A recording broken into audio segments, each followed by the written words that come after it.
Good evening, everyone. I'd like to welcome all of you to the February 24th regular meeting of City Council. I'd like to first recognize that we are gathered on the traditional territory of the Snuneymuxw First Nation. Our clerk tonight will be Ms. Sheila Gurry. Question period sign-up sheet is on the partition wall near the gallery.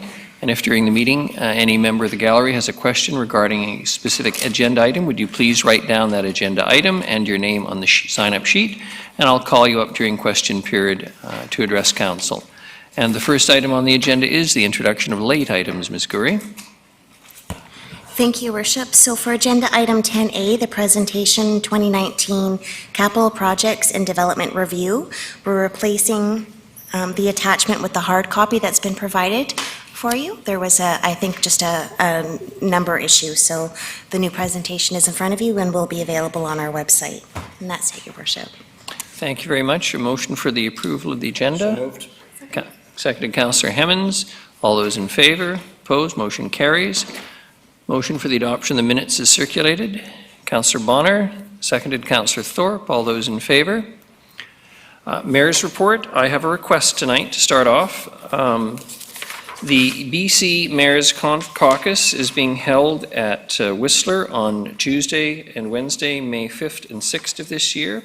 As per council policy, I require approval for my expenses to attend that event. The estimates are travel and ferry $150, hotel one night $200, the registration $300, mileage $237, meals provided at conference, and perhaps one dinner, breakfast, and lunch $85, a total estimate of $872. Councillor Armstrong. So moved. Seconded, Councillor Martman. Any discussion? Councillor Bonner. Thank you, Your Worship. I'll be voting in favor of this, but I know where this came from a very long time ago, and I don't see the need for it anymore. So just putting that out there. Thank you. Not so much that you should go to these things, but the need for you to ask to go for these things. Councillor Bonner, I happen to agree with you, and perhaps we need to work out a system that doesn't require as much bureaucratic effort, so to speak, in order to ensure something as simple as the attendance at a conference occurs. But thank you for the vote of support. All those in favor? Opposed? Motion carried. So, a bit of advertising for tonight. I just want to invite all of the city to consider attending to celebrate Nanaimo's culture and heritage on Thursday, April the 16th, 2020, at the Port Theatre. The tickets are free, but in order to ensure appropriate accommodation for everybody, I would ask if you could please register or reserve your tickets by going online to, I won't read it all out, but the Port Theatre events or City of Nanaimo 2020 Culture Heritage Awards Ceremony, or call City Hall if you have a problem, or the Port Theatre box office directly at 754-8550. We'll be honoring several community members: Trish and Jeff Horrocks, Honor in Culture; Patrick Alec, Emerging Cultural Leader; Gary and Adam Manson, Honor in Heritage; and Devin Joyner, Excellence in Culture. It's a wonderful way to honor those in our community who have brought honor not only to themselves but to our city in terms of their endeavors, and I encourage everyone to attend. I'm happy to also announce what's already been announced once before, but maybe not got the coverage it deserved, and that is the Maffeo Sutton Playground upgrades. The City of Nanaimo, the Children's Health Foundation of Vancouver Island, Nanaimo Child Development Centre, and other community organizations, including Rotary, have partnered to increase inclusive play spaces at one of Nanaimo's most popular destination playgrounds. The work began last month, with the project expected to be completed by spring, and it will will improve the community's access to inclusive playgrounds. It'll be a welcoming place for children and adults of all abilities. And calling on all youth poets, help support animals in need by writing a poem. The City of Nanaimo's Youth Poet Laureate, Valina Zanetti, and the Nanaimo BCSPCA invite local youth to help celebrate a milestone for the charity with a youth poetry contest. As BC's oldest charity, the BCSPCA is marking 125 years of rescuing and protecting animals. Youth between the ages of 11 and 18 are invited to submit their original poems on the following BCSPCA topics: BCSPCA rescue stories. Refer to real BCSPCA rescue stories at www.spca.ca spca.bc.ca/adoption_stories, or your own pet rescue stories, or habitat loss and endangered animals. The deadline for submissions is Monday, March the 30th, 2020. And I am delighted to remind everyone that at 9:30 on February 20th, the Snuneymuxw First Nation flag was raised once again at City Hall in a ceremony involving both councils and many others, including elders of the Snuneymuxw First Nation. It was an important step towards restoring our relationship, solidifying it, and making it a public declaration of our firm and sincere commitment to truly achieve in our own community reconciliation. I'm delighted to say that the flag still flies proudly, and we will continue to work with Snuneymuxw First Nation in order to honor those who place their trust in one another in order to achieve this. Thank you. That is the Mayor's report. Presentations. We have none, Ms. Gurry. That is And a correct. motion for adoption of consent items, and I understand there are some that some councillors wish pulled. Yes, Your Worship, it's my understanding, and please correct me if I'm wrong, that Councillor Armstrong would like to remove 9B17 and And possibly 9 And 9, yeah. and 9 for discussion, so that could be voted on, discussed and voted on separately, as well as Councillor Bonner would like to remove 9C8 to be discussed and voted on separately as well. I'd ask for a motion to adopt the consent items subject to those changes. Councillor Thorpe, seconded Councillor Bonner. All those in favour? Motion carried.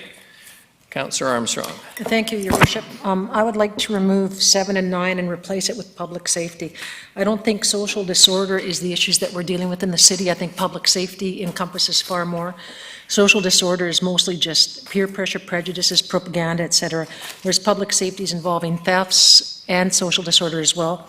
When you take a look at number 9, where it says we want the RCMP to work, reduce social disorder issues, that's not their mandate. Their mandate is criminal code, provincial statutes, it's not social workers. So that's why I'd like to report it with public safety. I think from the emails that we get from the community, we've just seen recent vigilantism at the removal of homeless camps, that we need to take it seriously. And to me, public safety not only should be, from there, it should actually be a pillar on our priorities. I think it's a lot of our budget. It's the majority of the issues that we receive from the community is that they don't feel safe to walk downtown. They don't feel safe in their own homes. We hear from visitors to our city that don't want to come back because of the perceived public safety issues. And nowhere on our strategic plan do we have public safety as an issue. And to me, it's one of the biggest issues that's facing our community. We approved 15 further police officers because we were that concerned about it. We approved 4 more firemen. We approved more bylaw officers. And I really think it's important that the community know that we recognize public safety is an issue. Social disorder is a tiny part of it, because social disorder isn't happening on their streets. Thefts are happening on their streets. B&Es are happening on their streets. Assaults are happening on their streets. So to say that social disorder is a priority, to me, really minimizes what our public is saying. Thank you. Anyone further? It doesn't require the moving of a motion. It's already on the floor. Correct, Ms. Gurry? That's correct. By her removing it and speaking to it, she's moved it, so it needs to be seconded. Any Councillor Turley and then Councillor Brown. I just wanted to second the motion, that's all. You don't have to second. We're okay. It's on. I do. You do? That's what she said. That's Sorry, correct, I Your can't Worship. hear in stereo. Thank you, Your Worship, because it's been removed and now it does have to be Requires moving. seconded, so thank you for that. Seconded, Councillor Turley. Councillor Brown. You were going to second it as well. Any discussion? Councillor Hemmons. Thank you, Your Worship. I argued against this language during the strategic planning session, and I think the way we emerged, or the way the pillars came about, came from a lot of discussion amongst us, and public safety, it just didn't rise to the surface. That's not to say we're not dealing with it, we're not receiving emails on it, but as far as where we want to get to, I feel very confident that our strategic plan captures it, so I'll be voting against. Councillor Martman. Thank you. I'll speak for this. I believe that we need to be specific. When Councillor Armstrong shared with me the definition of social disorders, I don't believe it was specific enough. So I'm absolutely for public safety. I'm sensing a debate breaking out, and I'm just going to throw this out as a potential suggestion. Does anyone have any problem with using the phrase to address public safety and social disorder issues? Too clunky? Councillor Armstrong. No, it works for me because I do think that, and I think you said it well, it's GPC today. What do we get all of our issues? It's on public safety. There's a rally for climate change, 100 people. There's a big meeting for public safety, 400 people. Where's the priorities? And I think this council needs to acknowledge that public safety is a big issue for the citizens of our community. Thank you. Councillor Bonner. Thank you, Worship. I'm, for the same reasons as Councillor Hemmens, I'm not really liking that particular wording. And reason because it says work with RCMP bylaw services and community block watch programs. And I mean, block watch programs don't deal with criminal activity by arresting people. That's the RCMP's job. But they all look to reduce the social disorder. And I'm going to disagree with Councillor Armstrong.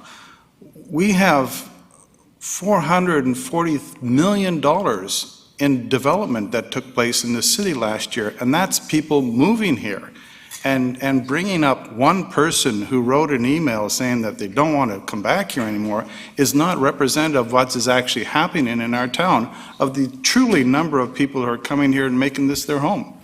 And yes, there are social disorder issues, and all of these organizations are going to be working with them. And I think I like the wording just as it was. Thank you.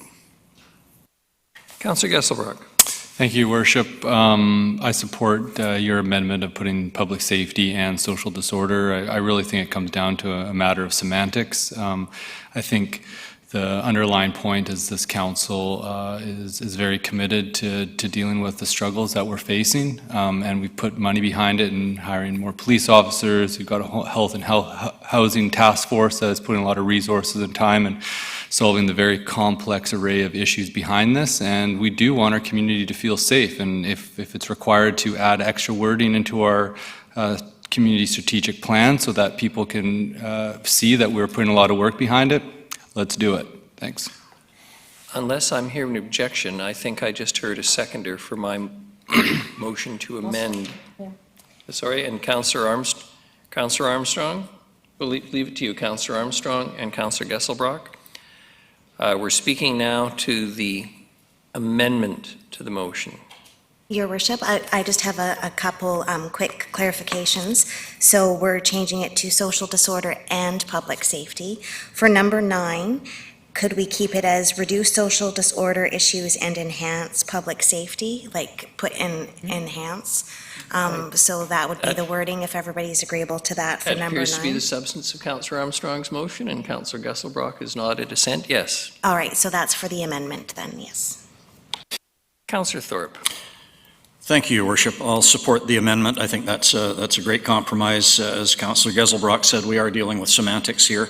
I think, as I recall the discussion at the committee level, we were starting to talk about public safety and became convinced that social disorder was a more appropriate phrase, but I think it depends how you interpret it. So I think what this council is interested in doing is looking carefully and taking action to ensure public safety, whether that involves social disorder or other elements. I think is secondary, but the intent is what counts. So I think your amendment captures that, and I'll support it. Thank you. Thank you, Councillor Hemmens. Thank you, Your Worship. I won't be supporting the proposed amendment for the same reasons previously stated. I do agree this is an issue of semantics, and this is coming at the 11th hour. It did not arise during our strategic planning session, not to the point where it made it into our strategic plan. I think if citizens are concerned about what we're doing as a city about how people are feeling about social disorder or public safety, they can look to our budget and they will see increased resources towards fire, police. They will see enormous staff time resources invested in health and housing. And so I think just adding some words in to appease, to show that we're doing something. We're already doing something. Changing the wording is not going to change our work plans at all. It's simply putting words in. And we had, I think, an 8-hour session to devise the wording that we came up with. So I don't think deviating at this point is a smart move. Councillor Brown. Thank you, Your Worship, and I would seek your guidance or Ms. Gary's guidance here, but we have a deferral on the table. No, we have a motion to amend. Amend. Amend the motion. So we're talking about whether we amend it to what has been proposed to add those words. Thank you. I will wait at this point. Thank you.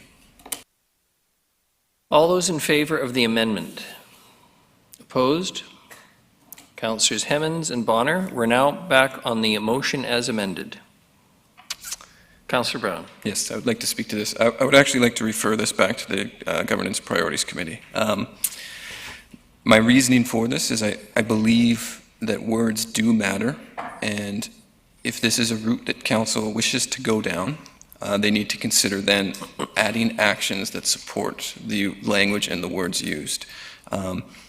We are under no pressure to readopt or reconfirm our strategic plan here tonight, and just as the discussion was today, I don't think it's clear that we're all on the same page and have an understanding of the difference between social order, the difference between public safety, what that means in terms of our work plans. So I would not be comfortable voting here tonight on this particular addition without first unpacking that and figuring out what it means. Seconded, Councillor Gesselbrock. Any further discussion on the motion to refer it back to GPC? All those in favor of referring it back to GPC? Opposed? Motion is defeated. We're back on the main motion. Any further discussion? All those in favor of the main motion? Opposed? Councillors Gesselbrock, Hemmens, Brown, and Bonner. Thank you. Motion carries. Councillor Bonner, we're on to yours now. Thank you, Your Worship. And at this point, I'd like to defer to my learned colleague to my left, Councillor Brown. Very good. Thank you, Your Councillor Worship. Brown. I would like to move 1 and 2 and then provide a subsequent motion. So first I will move items 1 and 2 as they're presented. All right. And a seconder? Councillor Bonner? Councillor, I'm not sure. Ms. Gurry. Thank you, Your Worship. So this is okay, so he could move 1 and 2, have it seconded, and you could vote on it, but I believe that there is a third, so in addition to 1 and 2. So 1 and 2 going forward is and as already approved at the Finance and Audit meeting that you had, so it would be okay to vote on that now, and the third one could be what you debate this evening as an addition. Councillor Brown? Move 1 and 2. And seconded, Councillor Bonner. Any discussion? All those in favor? Opposed? Carried. Thank you, Your Worship. I'd also like to move that staff report to Council on the program uptake following the release of the first quarter Clean BC Better Homes Rebate Program implementation results. Second. If I may, Seconded, Councillor Bonner. if I may just quickly, in some discussion with staff around this program, thought it just might be wise. We are making a $100,000 commitment, but the more important item in this particular thing is actually the program uptake. So is the program working? Is the dollars allocated significant? We do have some options with respect to how we allocate those funds within the program. Ultimately, we want it to be successful. So the Clean BC program will release quarterly results after implementation, and it might be wise just to check in to make sure that the policy is effective. Councillor Thorpe. Thank you, Your Worship. Through you, I believe I will support this. This seems to me a prudent course rather than dumping more money into what is an unproven rebate program. My question was going to be through you, Your Worship, to staff to ask if the first quarter is a reasonable time to get an update, but I'm hearing from Councillor Brown that a report is issued after a quarter. Could I just get that confirmed? Mr. Lindsay. Certainly. Thank you, Your Worship. Through to Councillor Thorpe. First of all, following the discussions at Finance and Audit, staff did reach out to the staff at the province, at Clean BC, and they were able to confirm to us that once there's a commitment from a municipality to participate in the program, there will be an opportunity through that 2-year commitment to adjust both the dollars allocated and the rebates that the individual municipalities are selecting. So there is opportunity to adjust course as we go forward. I think and again, Clean BC is administering this program. Once we identify our contribution levels, the city's no longer involved, but they have committed to providing us quarterly updates. And that'll be, so 1 quarter after the implementation, we'll be able to come back to you with the results to date.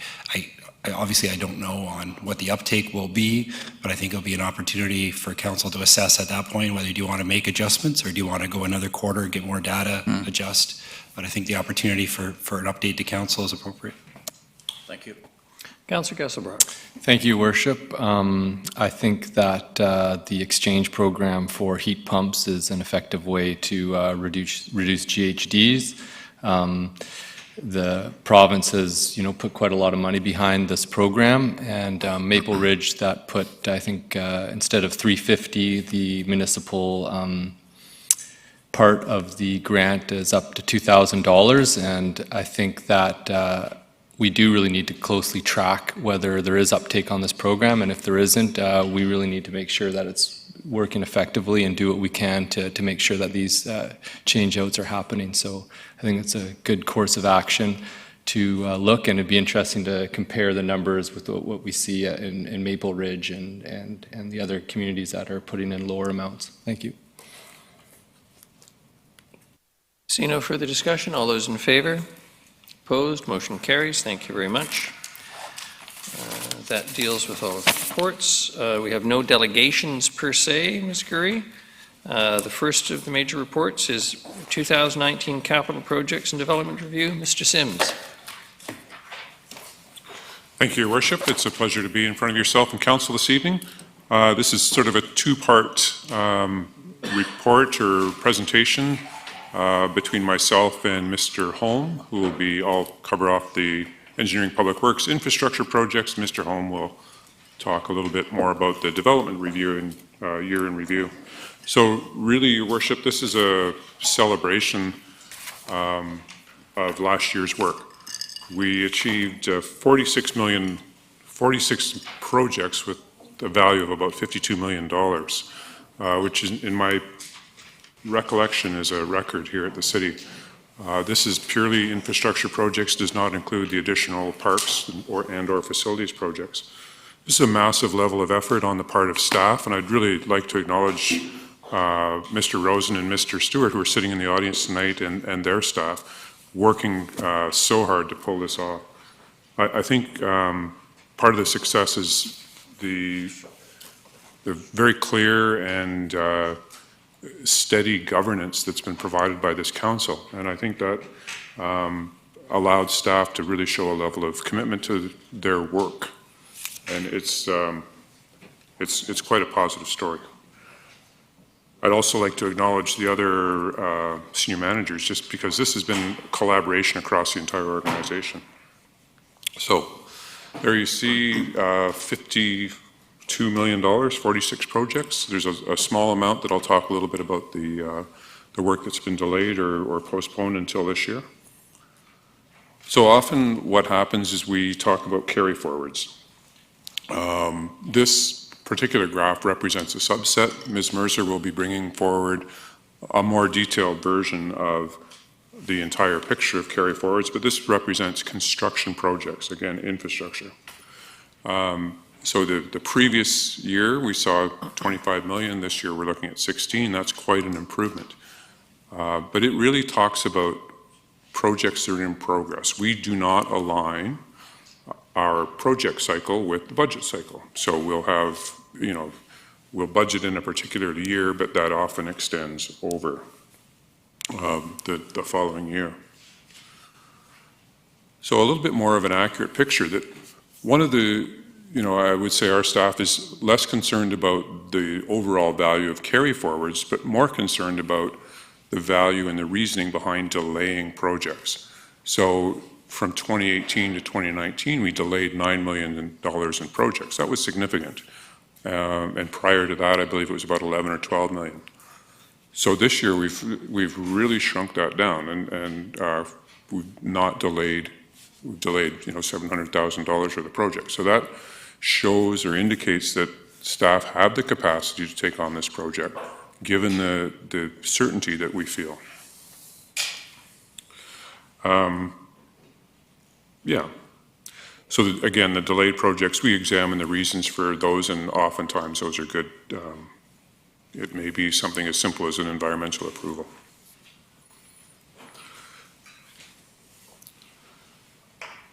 So council often sees us in front of you asking for a budget adjustment when we get tenders in and we need to increase the value of the budget.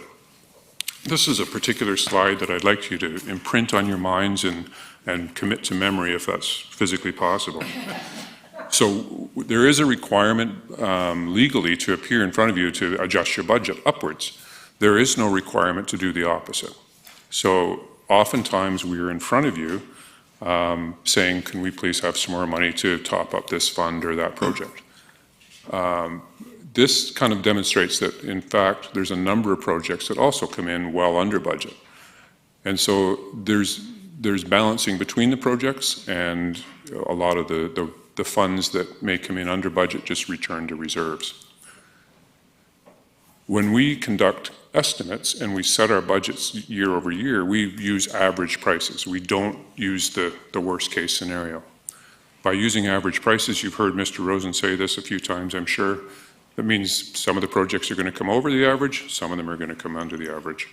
And ideally, we budget with just a little bit extra that will come in under budget over the year over all the projects. This is not all 46 projects, but we're projecting at 6% under budget if you lump all of the construction projects. So I'd just like to launch into a few of the sample projects of just a few samples of the past year. So the Georgia Greenway was represented in the Transportation Master Plan and provides a multi-use corridor right through the heart of Harewood. Right from day one, this has seen extraordinary use, and we've actually put a trail counter in. You can see it on the left-hand side. We're starting to see that the usage is approaching that of the ENN Trailway. So this is collaboration not only with our Parks Department, lining up with the Harewood Centennial Park, but also with the Nanaimo Ladysmith Public Schools. So Westwood and Jinglepot, this was a safety issue, but it was also driven by capacity. So growth in West Nanaimo has created quite a few concerns. This was a partnership with ICBC to improve safety and develop the intersection to its full potential.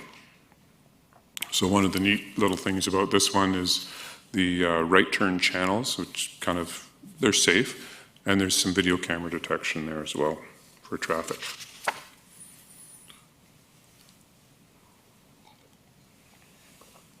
The Bastion Street Bridge was another partnership or an engagement with the Old City Corridor to brighten this rather gray area under the bridge. So the impetus for the project was certainly around a midlife refit, a seismic upgrade, and just to refresh the bridge deck to make sure it would extend its life. This was an opportunity to not only create some wayfinding signage, but the panels under the bridge are pretty nice as well. We just wanted to let council know as well that there's joints on the bridge deck that need to be removed and replaced. They were put in a little bit too tight, so this is going to be a little bit more traffic disruption over the course of weekends coming up in the near future. But that's a little bit of repair. So council is familiar with the access now to One Port Drive, the Front Street extension. The driver for this project started out when the city bought the property, the purchased property there, and had the aging wooden trestle that went over the railway tracks. So it can no longer really contain heavy commercial traffic, and so this access provides that in and out. So we've taken the opportunity also to extend the waterfront walkway and pedestrian access to the cruise ship and heliport. And this provides also great opportunity for development of the property. So Bruce Street, this was one of the projects that disrupted Harewood for a significant period of time in the summer of last year. And we believe this was the one that led to the accusation that we just spread gravel around on the roads. But I can assure council that wasn't the case. So this project was driven by replacement of utilities, but we took advantage of it to extend the bikeway right from 2nd Avenue all the way down to 8th. Pardon me, 7th. So this project, I'd like to tell you more about it, but given time, this is a really exciting one. Personally, I think this is one that flies under the radar. This was a piece of property that was essentially sterilized due to legacy industrial contamination. Nobody could economically take on the project, but the city purchased the property. The original driver was around trying to improve intersection safety at Bowen and Northfield and intersection capacity. The approach to solving the challenges here was rather iterative, but we did the right thing in the end, which was we dealt with the contaminated soil fully, like we're either dealing with it on site or we trucked a very small amount away.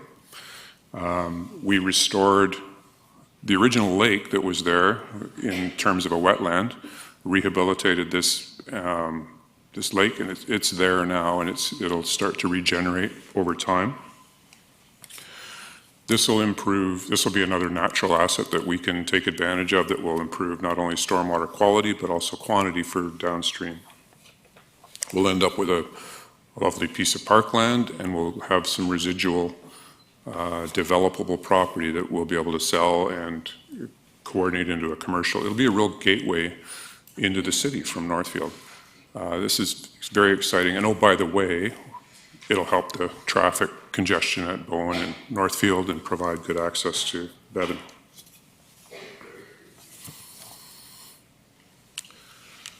So 7th Street, this has been also fairly a hot topic. The 7th Street itself has created quite a traffic congestion problem. But the impetus for this is really about sanitary sewer capacity. So when the city amalgamated back in 1975, a lot of these sort of smaller improvement districts were joined together, not only with roads, but also sewers. So sewers went across the entire, this one that serves the Chase River system. Back at the time that those were installed, there was no conception of the amount of growth that Nanaimo would see. So all of these sewers were built too small. And the 7th Street pump station takes that sewer and diverts it across the highway to the RDN's trunk. That avoids us having to go up the Chase River in a deep and fairly environmentally sensitive area or through neighborhoods in replacing the sewer on line. Mr. Sims, I have a question before I'll... Sure, go ahead. And it's been asked of me by many people. I'm curious myself. The yellow structure that looks like it's just missing the noose at the end, what is that? But that is essentially a crane to be able to lift the pumps out of the ground, out of the wet well. If in fact there was a problem. Yeah. Councillor Gesselbrock. See? Nanaimo's curiosity has piqued and been solved tonight all in one fell swoop. Thank you. Please carry on. But we could paint them in a different way, but this is a safety yellow. Another rather high-profile project is Hammond Bay Road. So the impetus for this one, the slope on the left continues down to the water, and this slope was starting to slip. So that means we were in danger of losing not only the road, but the infrastructure underneath the road. It was essentially sliding into the sea. So This was a pretty neat way of, pretty innovative way of dealing with it. We used lightweight fill and styrofoam blocks you may have seen as part of the work in here. Just another little flag. This has created a fair bit of traffic headache for the traveling public along Hammond Bay. It's the only way in and out. Council may be aware that the regional district has also discovered a real problem with one of their sewers and need to replace a half a kilometer, and that's a little bit further north, but unfortunately the folks along Hammond Bay are going to have to put up with more traffic disruption. At the very top end, the Towers pump station, the top end of College Heights, a drinking water pump station sort of lifts water to the very high point of land. This replaces a very small, outdated, and substandard pump station. The next phase of this project, in behind this building, it's just off Langara, just behind College, will see a reservoir replacing, or the existing reservoir being replaced, and that supports fire flow in the Westwood area. This is another fairly expensive and quiet project that happened that may get us out of trouble in the future. The city and Nanaimo Forest Products have developed a partnership and an agreement to supply each other with water in an emergency condition. So this was back in 2011. We have on occasion supplied Harmac with water. In order for them to supply us with water, we need to build this pump station. So that's wrapping up as we speak. Recognizing the value of my time here.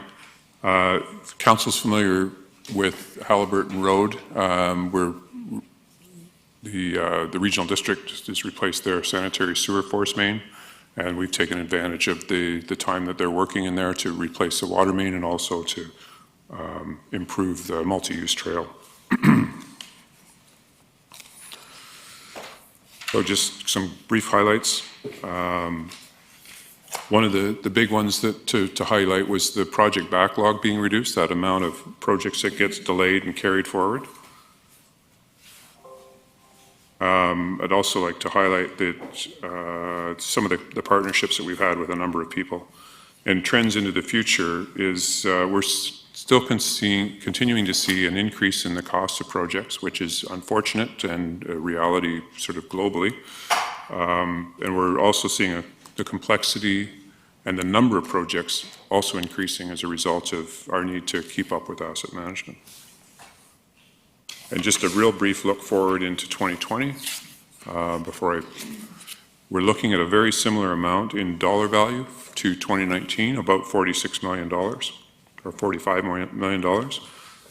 Again, these values do not include parks and rec or facilities projects. Briefly, we've got Metro Drive.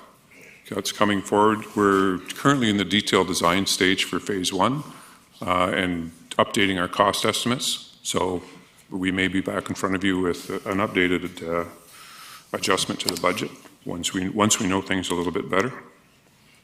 Front Street, this is the cycle track that Council's looked at. We'll be back in a month or so to talk again with you about how the consultation has gone with the residents along there and to get further input from Council. That should, as I say, be in a month or so. So some of the project managers, even though they work sort of in the engineering world, also provide support and collaboration with our Parks and Rec group. So one of those projects is the Harewood Youth Skate Park, which is underway. Construction has started and it's going quite well. So that's, I think we're looking for fall to open that one up.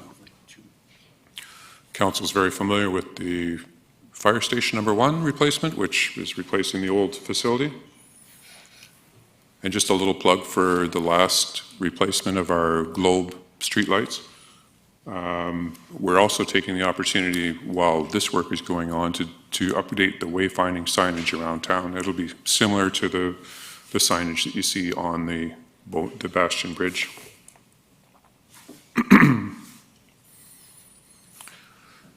Another fairly large project this year. This is driven by a water main replacement and failing asphalt. This is Bowen Road between Labio and the Island Highway.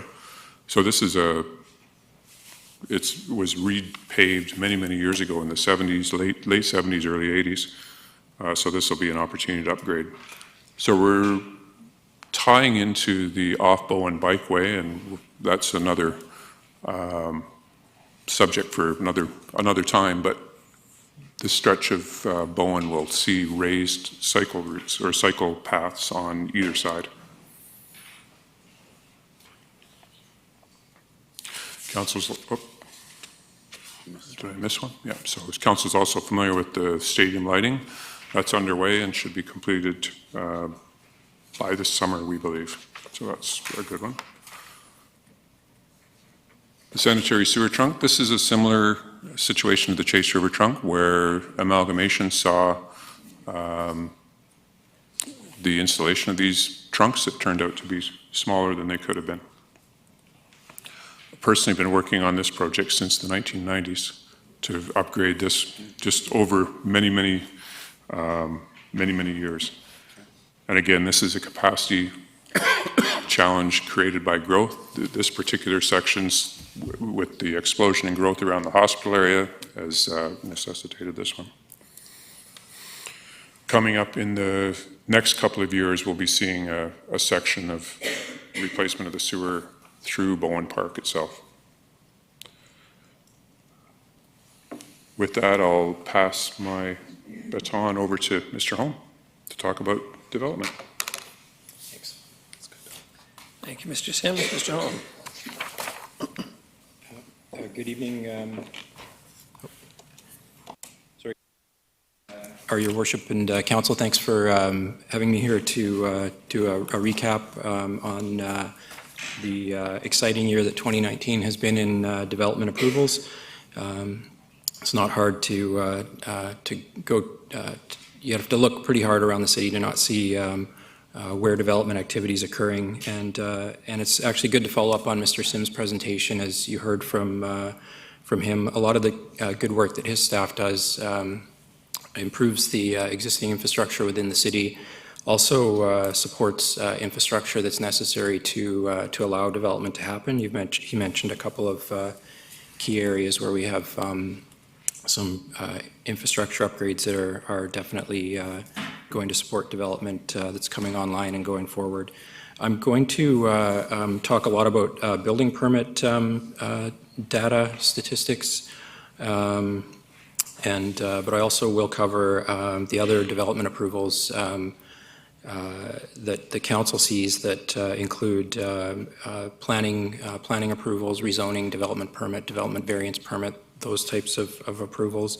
I'm also going to touch on subdivision approvals later on, but the main focus will be on the building permitting activity that you see around you in the city. I'll touch a little bit about on what's coming up, some of the major projects coming up in 2020.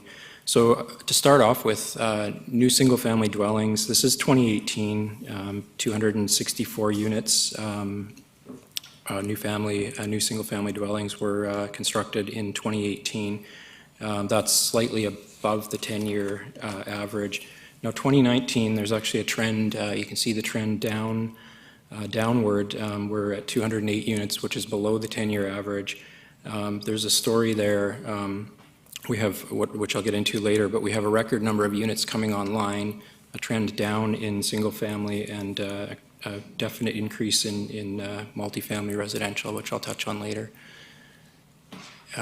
This figure shows the number of, or the percentage, sorry, of secondary suites that are included in new single-family dwellings constructed in the city.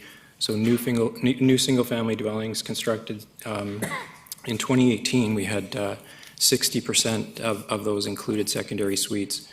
And you can see that's above average. The trend for 2019 was higher still. 70%, fully 70% of new single-family dwellings included secondary suites. That's important, they're actually secondary suites are an important part of our purpose-built rental stock. They represent upwards of 34% of the purpose-built rental stock in the city. And so they're an important contributor. Although we saw fewer single-family dwellings constructed, we did see more with suites. Mr. Holm, Councillor Emmons has a question. Thank you, Your Worship. So my understanding is that Nanaimo was ahead of the game in writing policy around secondary suites in homes. So what I understand this data to be telling us now is that we made a policy move, let's say for sake of argument, a decade ago, and it's now bearing out. And I'm curious if we have anything in our affordable housing strategy that we're working on now that is a comparable policy in terms of we're playing the long game, and a council 10 years in the future will be able to reflect back and say, that was a good move. Yes, definitely. There are a lot of actions coming out of the affordable housing strategy or initiatives that will look at other options for suites, and we'll look at, for instance, the building code has changed to allow secondary suites in duplexes and multi-dwelling development, and we'll be looking at that and bringing forward some options for council with that regard. I can't touch on and I can't speak fully to the other aspects of the affordable housing strategy, but there are other initiatives there that I believe Mr. Corson's staff presented on sort of a status update in the fall. Maybe it was early this year, I'm trying to remember, but there are a lot of initiatives underway and more to come on suites, if that answers the question. It does, thank you. And another, if I may, quickly, I think I'm ahead of you in a slide, but we have 430 264 single-family developments. Is this just borne out by the market, or is this something that we're actively reaching for? I think there would be some policy decisions that would support some of the activity that you're seeing, going back to the official community plan, and then definitely some action that came out of adoption of zoning bylaw decisions that council makes on development approval applications, for sure, that support, that are in line with the OCP, that support development activity. Definitely the market, though, is that's what the developers are following and filling the demand in the market. There are some other, I mean, the market demand has to be there, but there are some other forces, I guess, that, so there are some rental housing incentive programs that are in place that we see through BC Housing, and one of them I was going to touch on a little bit later, but one of them, the Community Housing Fund, for instance, is contributing upwards of 200 units to the rental housing, and it would be, I'm not sure of the details on all of the 200 units, but it's rental or below market rental. So there are other programs that are helping to contribute to the rise that we're seeing in multifamily, and particularly in rental housing. But the market demand is there for sure. So this slide demonstrates 2018, which was a solid year in construction in the city. You can see the average line there. So 2018 was above average year for residential units, and that was definitely a strong year. 2019, though, you can see we actually had to change the scale of the graph to display where we've ended up with the number of units coming online in 2019.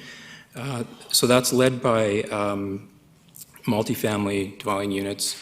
We had a substantial increase, more than double the 10-year average. You can see the 10-year average line there, the purple dashed line across the screen horizontally there.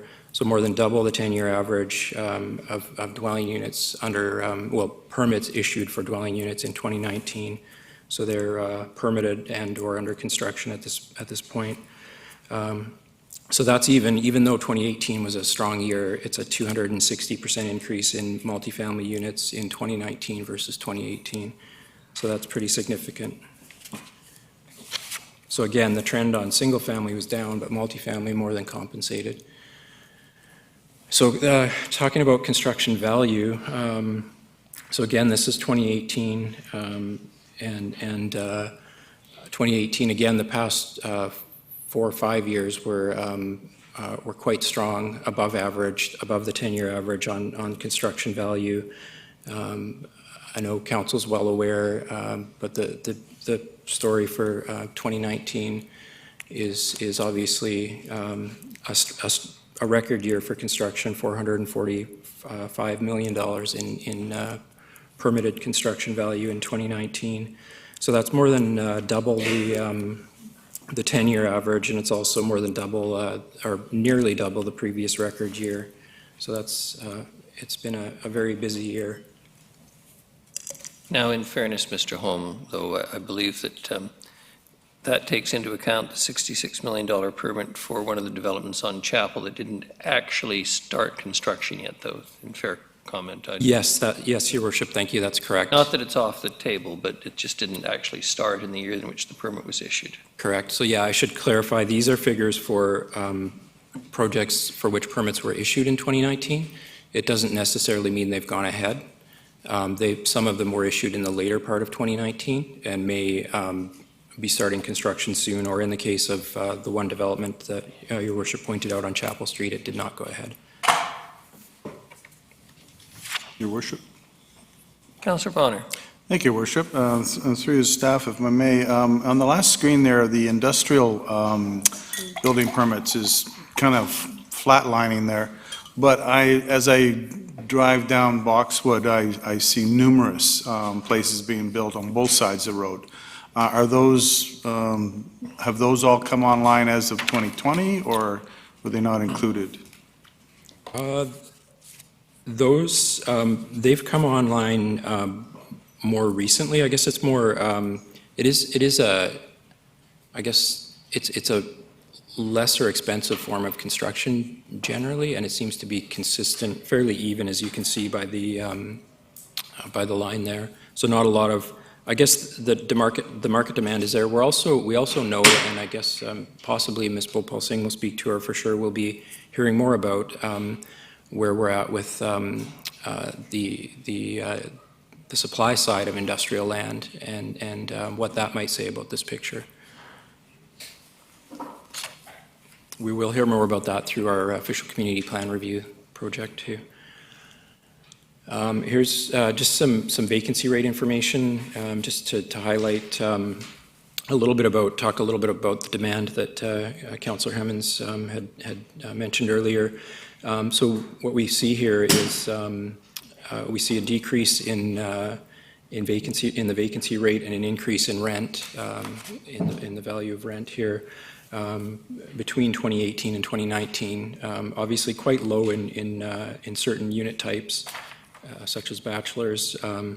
There's obviously a demand, and the market is responding. And as a comparable, actually, I'll touch on where are buyers coming from. And I know you're going to hear a little bit about, or quite a bit about, from Mr. Corson's staff about the state of the economy, and get into more details on why people are moving here and what is driving the economy locally. But I'll touch a little bit about where people are coming from and moving to our community, because it's kind of an interesting story. So 47% of this is from the Vancouver Island Real Estate Board. It's a buyer profile that they do annually. So 47% of residents are new to the community. So 77% of those are relocating from within BC, and then you can see that of those relocating from elsewhere, 22% are from Vancouver, and 21% from elsewhere on Vancouver Island. Interestingly, though, comparing Victoria to Nanaimo, as an example, 74% of purchasers in Victoria were actually from the Greater Victoria area. So not nearly as much of an influx of people from elsewhere moving into Victoria. 90% of those moving into Victoria were from within BC. So we've got a lot of new residents moving to our community, and there's a big demand for housing to fill that. This is an animation. It's kind of an interesting, I'll just hit the button. It walks you through week by week. It's going quite rapidly, but week by week through the year, it's showing you in the red dots where single-family homes are being constructed, and in the blue dots where multifamily or commercial development is taking place.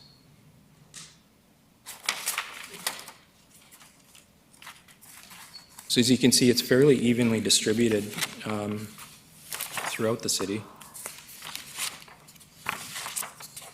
And then I'll touch a little bit on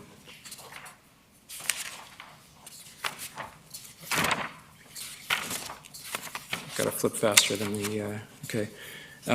So basically what you're seeing here too, single-family development, the red dots are clustered around new subdivisions. That's pretty clear there. So we're looking at subdivisions in South Harewood, Jingle Pot Road, Hawthorne, Lindley Valley West, Stevenson Point area. You can see those clusters. And then I'll show you where these are our mobility hubs overlaid on the same map. And you can see, especially in the downtown, there's quite a bit of multifamily and commercial building permitting activity that's centered right in the mobility hub there, and then in close proximity to the mobility hubs in other areas, NRGH, North Nanaimo, Woodgrove, for example. And Councillor Hemmons has a question again. Thank you, Your Worship. This slide really intrigued me with the transportation hubs, because by my look, it actually looks like development isn't happening within the hubs. And is that not our goal? Yes, it is. It's also, there is a lot of development happening in the hubs. There's also quite a bit along the corridors between the hubs as well. So it seems, yeah, I'll touch on a couple of major projects later on and where they relate to the mobility hubs. And it's kind of telling that we definitely seem to have some significant development taking place within the mobility hubs. So this compares 2018 to 2019. It's quite similar from just the distribution perspective, very evenly distributed. And then this talks about the processing times that we're looking at for different approvals. As you can appreciate, I'm sure, with the sheer volume of development that we've had, it does impact processing times. We've had less than our ideal as far as the processing times. We've actually on the single family side, though, I'll say, checking in today with our building permitting staff, we're sitting at about 4 weeks on a single family permit, which is quite close to our target. So that's a positive. We've been making some changes, trying to adjust processes and moving staff where needed to try and address some of our processing challenges. And we'll continue working on that, and we're hoping to be able to report back improved times next year, but we are anticipating still a significant amount of development in 2020. So I'm just going to touch on the top 5 construction projects by value for 2019. It's kind of difficult to pick highlights when there's so much going on, but this one stood out at 47 million, and as you can see, to Councillor Hemmons, it's almost smack in the middle of the North Nanaimo Mobility Hub. That's 251 units, and it's under construction at 4800 Uplands Drive.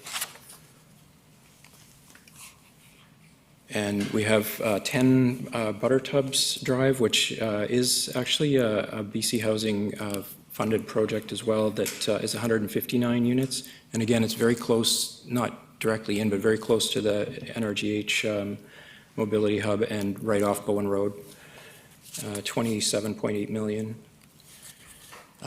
Gordon Street, the hotel, at 22 million, and again, we know where that is. Downtown, 2020 Estevan at 20.5 million, and that's 74 units. And that's quite a unique project, actually. It's you're probably familiar with it on Brecken. or Estevan, and it's a church with a 5-story residential building, 74 units. Quite a unique project. It's nice to see it coming out of the ground. 20 Barsby, and there's more development going on in that area, and again, it's right on the periphery of the downtown mobility hub, 15 million and 90 units. And I'll try and get through these quickly because I know it's running a little bit long, but I'm just going to highlight a few other notable projects. These, I'm going to clarify too, these were either under construction or completed in 2019, so they weren't necessarily, as you can tell by the stage of construction, they weren't necessarily, the permits weren't necessarily issued in 2019. Some of them are well underway, and you can see a picture of the project under construction versus the design concept that was approved through a development permit. And again, these are significant projects, but they didn't make the top 5. Some of these you'll be very familiar with, again, too, in the downtown, 238 Franklin, 91 Chapel. 91 Chapel is, that's 61 units, and Franklin is 46 units. And these are some projects that are up and coming, so we either have permits in or they're at the development permit stage. And you can see one of them is Mr. Sims is thankful. We have a permit in process and for the fire hall at 666 Fitzwilliam at 17 million, and that's a key piece of civic infrastructure for sure. We have 170 units at 4800 Cedar Ridge. That's a $21 million project. It's in for building permit. 300 Howard Avenue. It's actually was previously addressed at 560 3rd Street. It's it's actually right across from 525 3rd Street. That's 207 units, 25 million. And 3/4 of the units are either micro, studio, or 1-bedroom, so smaller suites. They're responding to, I don't know if you picked up on earlier, but there's quite a low vacancy rate in those suites in particular. So there's a market response there. 4745 Ledgerwood, that's 120 units, and it's $19 million. And BC Housing is actually financially involved in that as well. And then obviously 1200 Dufferin, that's the hospital. That's a picture of the ICU, which is a significant project which is going through development permit review right now. Subdivision activity, not surprisingly with the number of single-family dwellings dropping, we're seeing a slight decrease in the number of single-family lots that are coming online. Although we do have less applications, we do have a lot more complex airspace parcel and multi-unit strata applications. And we take on park that Mr. Harding's staff look after through subdivision. In this case, 2019, we didn't take on a lot of park land. We did take in quite a bit of cash in lieu of park, and we did covenant to secure park through future development in a few cases. On the infrastructure side, we bring in a lot of assets that Mr. Sims and his group will be looking after in the years to come too, and you can see a list of what we've brought on there in 2019 compared to the last 5 years. You'll be familiar with rezoning and development permit processes, and rezonings obviously all come through council, and quite a bit of activity there. Interestingly, if you look at the units proposed through development permit, so 2017 and 18, collectively you see 2,800 units. So that's resulting, so those are moving through the process to the building permit activity that we see today and the units that we see under construction around the city. So quite a substantial number of units were approved through development permit in 2017 and 18 and have made their way through building permitting activity there. And we're seeing construction. Councillor Kesselbrook. So where, I think the previous slide, so where we see 1,400 units proposed, that's when the proposal first goes in and then it's working its way through the system. So you're working on it in 2019. Yeah, those are development permits. So a development permit is an approval for development that it has a limited shelf life, that it's valid for 2 years unless it's acted on. In some cases, they're not acted on. Developers will go through a development permit approval process, and then they'll go and they'll market and look for financing and determine whether or not they want to move ahead. But that is there's a significant investment in design at the development permit stage, but they haven't progressed to construction, and they haven't committed to constructing the works and services that come with development and building permit. Here's another area of approvals, Board of Variance, and then development variance permit applications. You can see the trends there. And I'd be happy to take any questions if council has any. Councillor Brown. Thank you, Worship. Through you, most likely to Bill Sims, but thank you both for the presentation. A lot of great projects and being done by great people, so it's awesome to see. Mr. Sims, you commented on the escalation of construction costs. I'm just curious, for DCC projects, obviously those are calculated with an estimation of what projects cost. Are we going to potentially see a shortfall in some of those works, or do we need to be reassessing those calculations? Thank you, Your Worship. That's a good question, and it's true. I think we've last did our DCC bylaw update a few years ago, so that's already the unit rates that we would have used are out of sync with the reality of construction. So oftentimes we'll try and bring other projects into it or other funding sources into it to support that. But it's the rationale for doing the update to the DCC bylaw on a fairly regular basis. Mr. Thorpe. Thank you, Your Worship. Through you, I have one question to staff. First of all, thank you very much. A lot of great information and a very optimistic set of data, I think, for our city. My question, though, relates to the slide about 4 back on subdivisions, and I was just curious about the numbers under park dedication through subdivision, where it showed for the new parks created from 2018 to 19, it dropped from 2.02 hectares to 0.36 hectares, which is about 1/6. So my first question would be, is that possibly because the areas where the development was taking place already had community parks and there wasn't a need for further parkland? Your Worship, to Councillor Thorpe, so our policy is whenever we possibly can take park, we take park.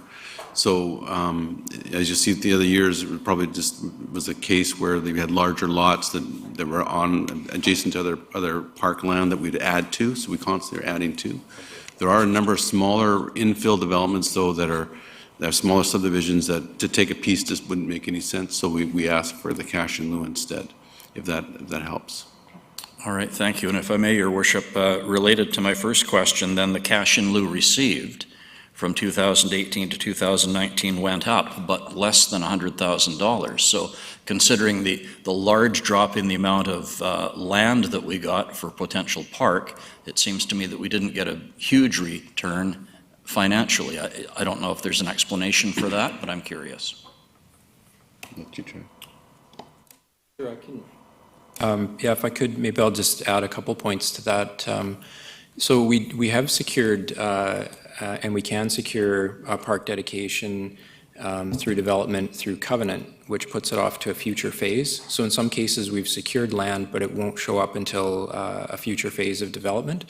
Also, the type of subdivision doesn't always trigger, depending on the type of subdivision, and the nature of subdivision, it may not trigger a park dedication requirement. So an airspace parcel or a building strata, we're not taking park dedication there.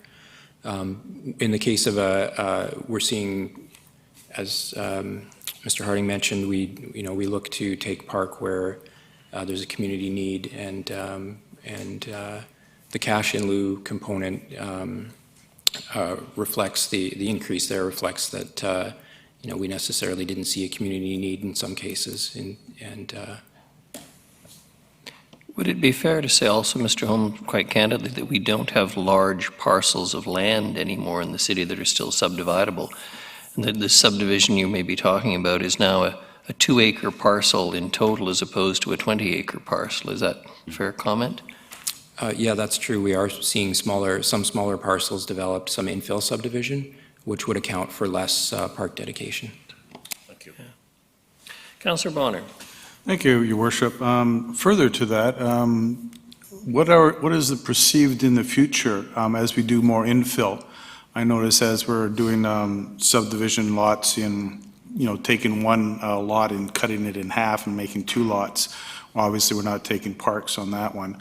How do we see that figure going over the next 10 years? It could probably drop down to next to nothing, I'm guessing. Yeah, through your worship, it would be, yes, I would, I would say that unless larger parcels come in, like we see in Sandstone or Ocean View or somewhere like that, then we're not going to see necessarily significant park dedication contribution through development. There are still some large parcels, though, in the city that we will see park dedication where appropriate, and it's difficult to say what the trend might be, but obviously you can see some years.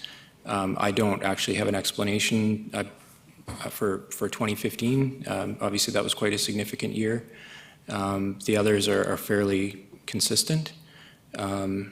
So I would say the trend is probably downward, but there's still fairly significant parcels that will contribute park dedication for some time if it's in an appropriate location. But yes, the infill trend does result in lesser park dedication.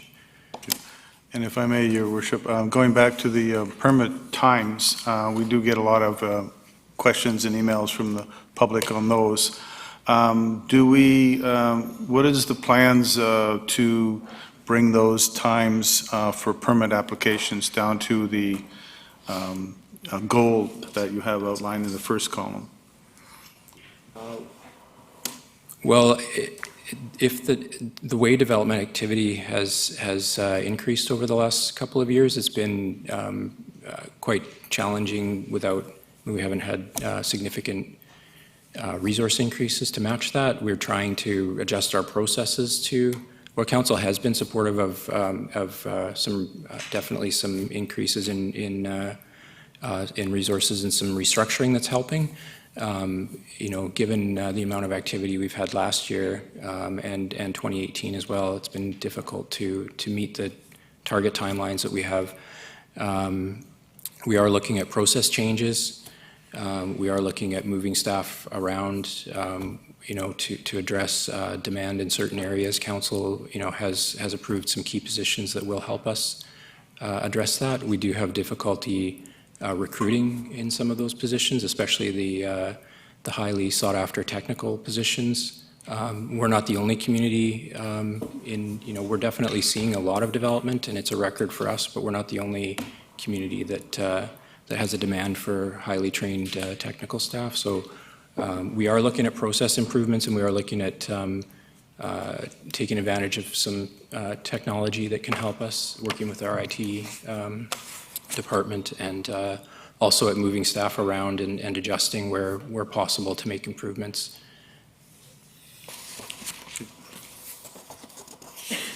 Any more questions? If not, thank you very much, gentlemen. Much appreciated.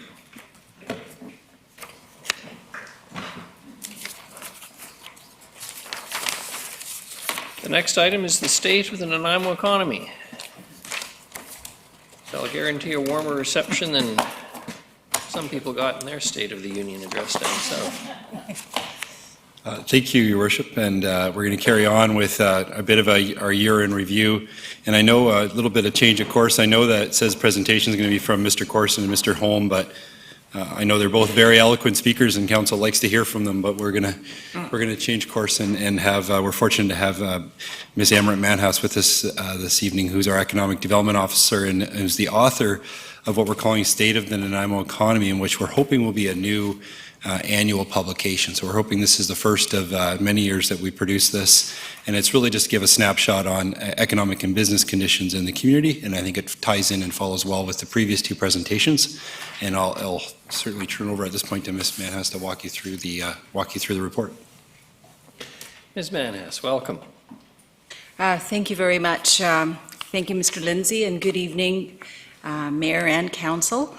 One of the core services that's provided by the Nanaimo Economic Development Office is timely and relevant information on the state of our economy. We produce a number of research publications that are available on our website. We also do custom data that's very helpful for businesses in our community when they're making investment decisions. It's also really important for making policy decisions as well.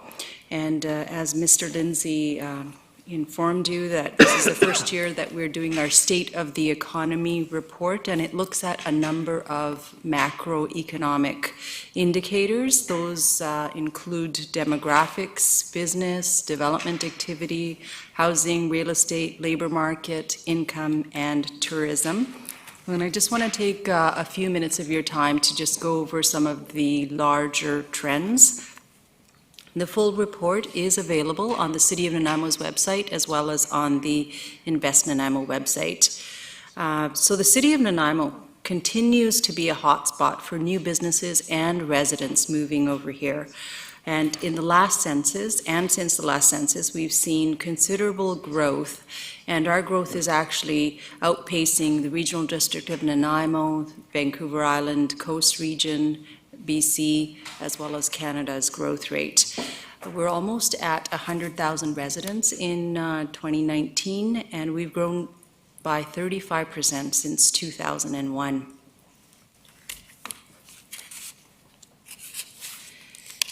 Our population growth, it's an important indicator for us because it speaks to our attractiveness as a place to live, to work, and to invest. And it really increases the consumer base that's available for our businesses, as well as it increases the labor that is available to work in our businesses. And really the reason for the growth is migration. In the past 5 years, we've seen a steady increase in the number of people that are moving here from other parts of British Columbia. We're also seeing migration from other provinces, although that's been slowing over the last number of years after peaking in 2016. We follow similar trends to British Columbia when it comes to interprovincial migration. However, we seem to have more variability when it comes to international migrants settling in our community. If we look at the past 5 years on average, we've captured about 5.8% of the total residents that move to the province of British Columbia. That sort of translates into just over 3,000 persons that move into the regional district of Nanaimo every single year. Looking forward, our population will continue to grow, but it will be growing at a slower pace. We will make gains in most of the age categories, but the highest growth will occur in the 65+ age category. And the next highest category to grow will be the 25 to 44 year age category, which we call the early working years category, and that category will grow by about 15% over the next 5 years. This is a look at, on the left-hand side, you'll see this is our population by ethnic origins, and on the right-hand side, population by visible minority. As our overall population is growing over time, we're seeing greater diversity in our population.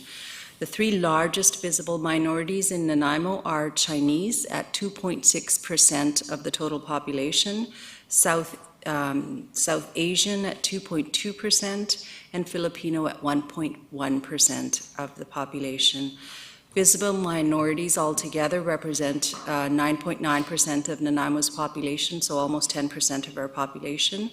When we look at BC, visible minorities represent 31.1% of BC's population. And just as a comparison, Vancouver is around 48%. research shows that diversity of population is really an important factor for building successful cities. So it's one of the reasons why we keep track of that indicator and seeing how that's changing over time. This is building licenses, business licenses by industry sector. So the dark gray there is the goods producing sector, and the lighter gray is the services sector. In 2019, we had 6,233 businesses that were licensed within the city of Nanaimo. The largest business licenses were held by the construction sector, followed by professional, scientific, and technical, and then the retail sector being the third largest. We've seen about 9% growth in the last decade in the number of business licenses we have in the city of Nanaimo. 40% of our businesses are sole proprietorships, and 38% of our businesses are conducted out of the home base.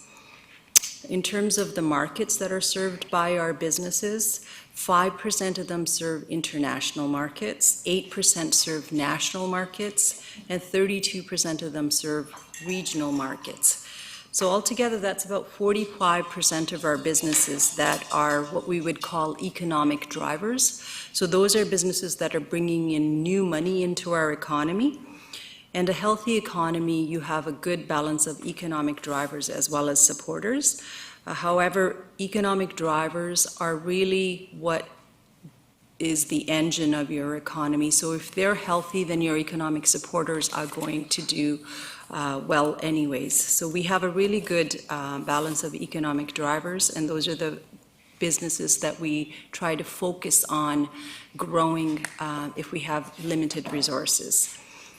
In terms of ownership structure, about 71% of Nanaimo's businesses are locally owned and operated.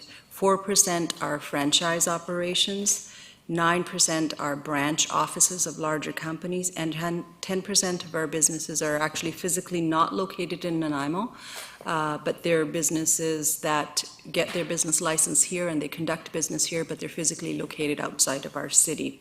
Ms. Van Hess, you've inspired a series of questions, and before we get too far along, I better let them ask their questions. Councillors Bonner, Thorpe, and then Gesselbrock. Thank you, Worship. Just a quick question in terms of the breakdown of these businesses. Where the not-for-profit sector, which is quite large in this city, where are they in this group, or are they spread out? So this is, not-for-profit is not, they do not have to come and get a business license, same as public sector businesses. So these are just private sector businesses. So this isn't every single business in the city of Nanaimo.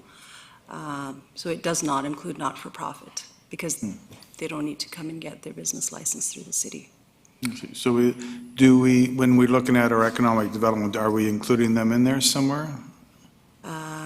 We are not keeping track of them right now, actually, not through business licenses. Okay. Thank you. Councillor Gesselbrock. Thank you, Worship.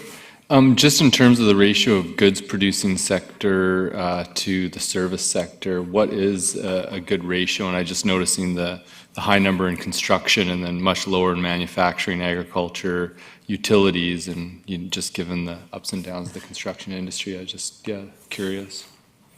So I think we have a good balance of goods producing and services sector. It used to be in the past that goods producing sector was looked upon as really desirable, and the service sector necessarily didn't pay as high wages, but that's certainly not the truth anymore.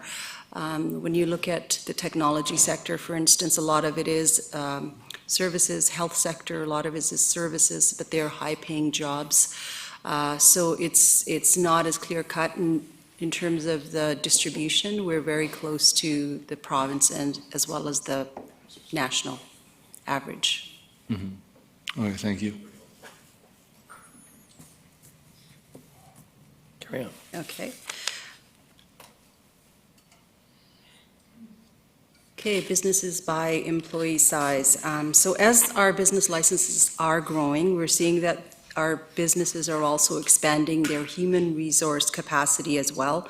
We have seen growth across all different business sizes. Businesses with employees grew by 16.7% in the last decade. So between 2008 and 2018, about 88% of our businesses is what you would call small businesses. So they have between 1 to 19 employees. And compared to Canada, Canada's 87% of their businesses have between 1 to 19 employees. So we're right there in terms of how we compare with Canada for small business. This is the BC Provincial Nominee Program. Looking at that particular program, it facilitates skilled foreign workers and international students, as well as entrepreneurs coming to British Columbia. There's 2 different streams under that program, and this is a look at the number of applications that Nanaimo receives under each of those programs. And under the PNP program, we received $12 million in investment, as well as 53 jobs were created over the last decade. So it's a very small part of Nanaimo's investment overall, but it is an important part of receiving foreign workers, as well as foreign ownership of businesses here when they're looking to sell businesses. So it's an important part. So of course, one of the biggest stories of 2019 was that it was an all-time record-breaking year for building permits. That was $445.3 million, and that's nearly double the historical high of $253 million. That was in 2007. This is about 106% growth when you look at it for 2019 compared to 2018. And we saw growth across all different categories. And this is really important, seeing growth in the commercial, industrial, and public building permits as well. It's important to see growth in those non-residential building permits, because as business investment continues, it contributes to long-term economic growth, and it also leads to higher productivity in any economy. So we saw that non-residential building permits quadrupled in 2019 compared to 2018. In 2018 and 2019, there were 34 projects that were worth at least $2 million or more.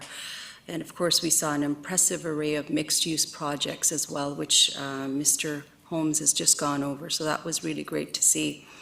And some of Nanaimo's key competitive advantages are the fact that we have excellent transportation infrastructure, education infrastructure, as well as telecommunication infrastructure.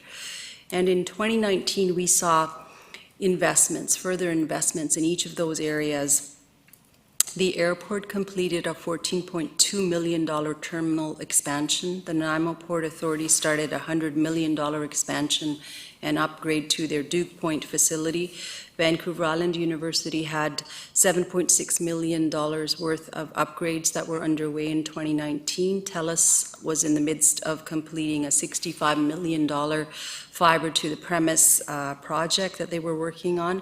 So it's great to see all this investment happening in our community. I think it bodes really well for our future.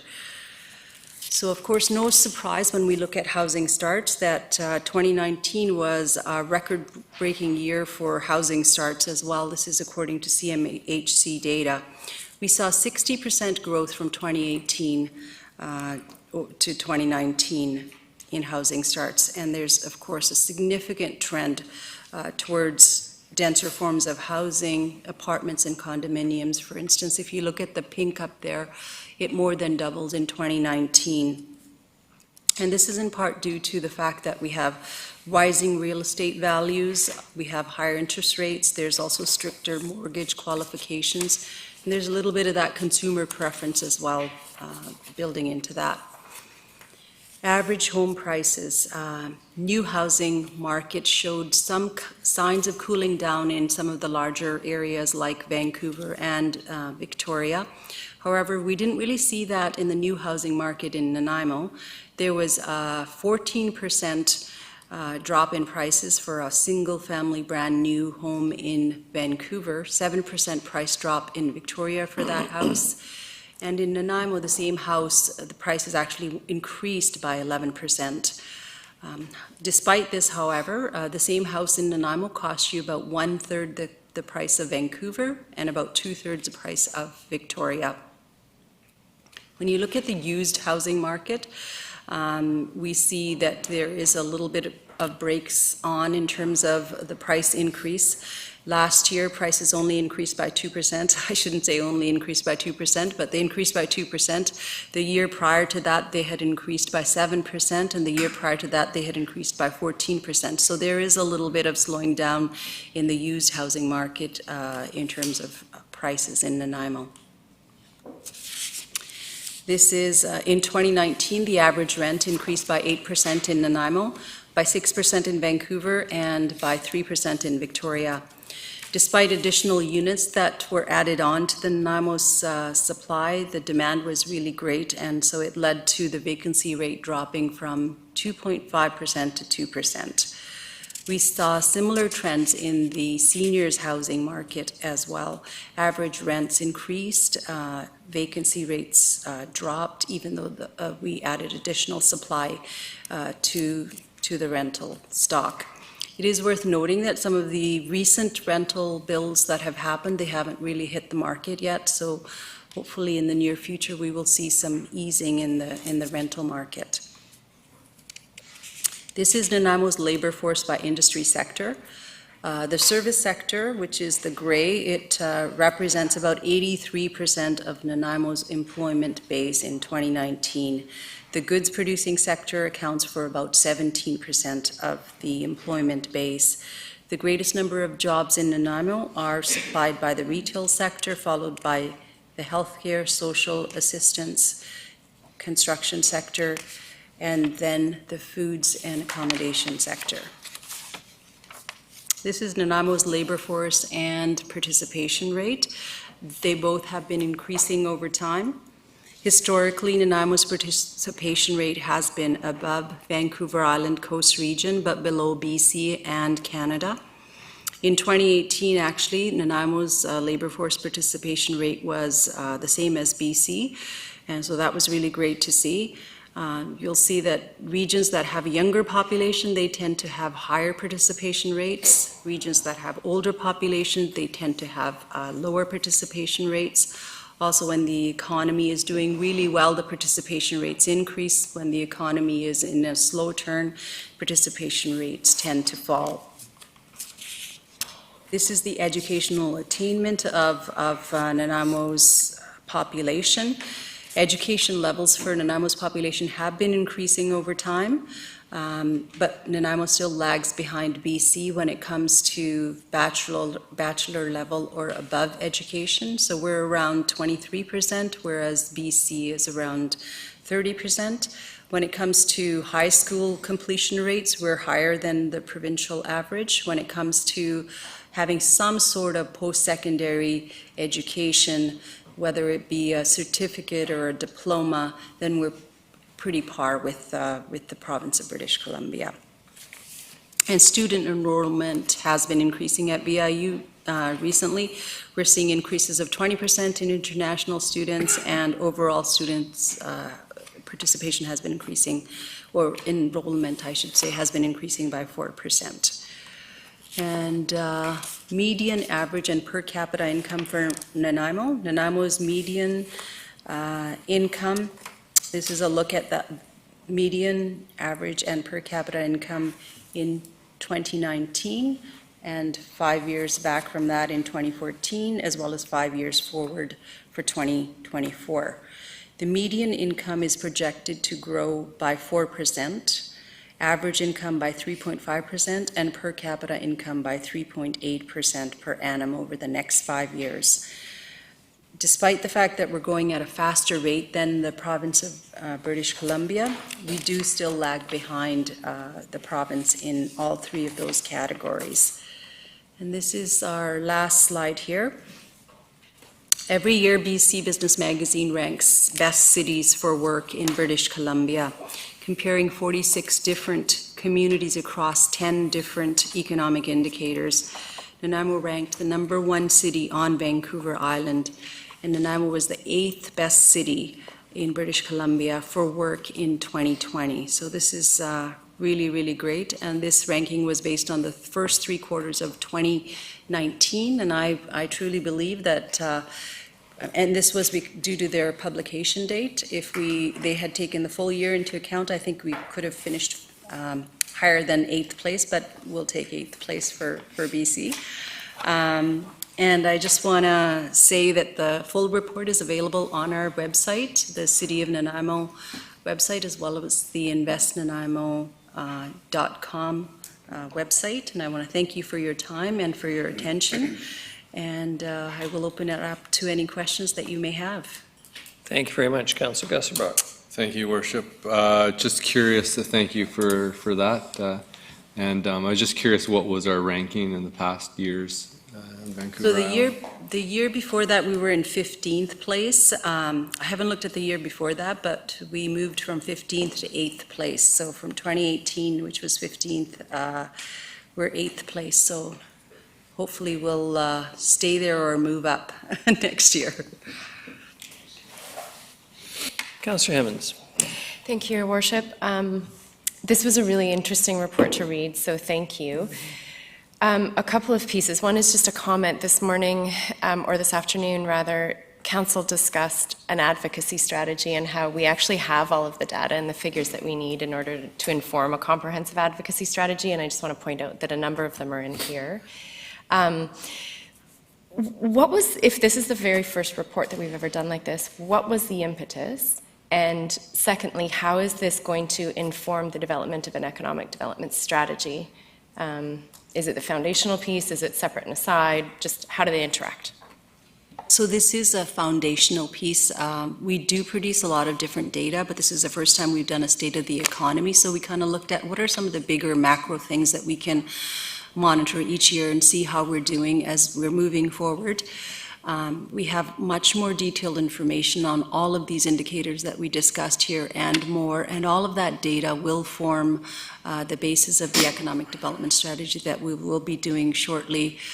So it's very exciting, and this data not only will be a foundational piece for the strategy, but it is also a foundational piece for a lot of the other studies that are happening at the city currently. And it's also data that really helps businesses in our community when they're looking to build their business plan.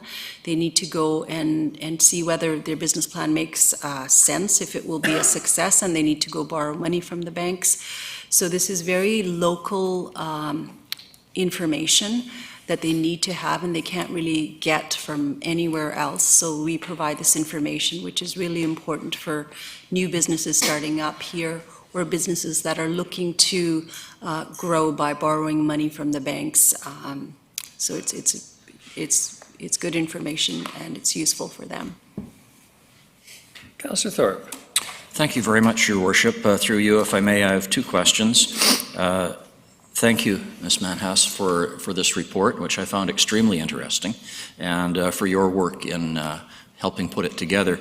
When you presented this information last week to the Economic Development Group, you were asked about the source of much of the data which is in this report.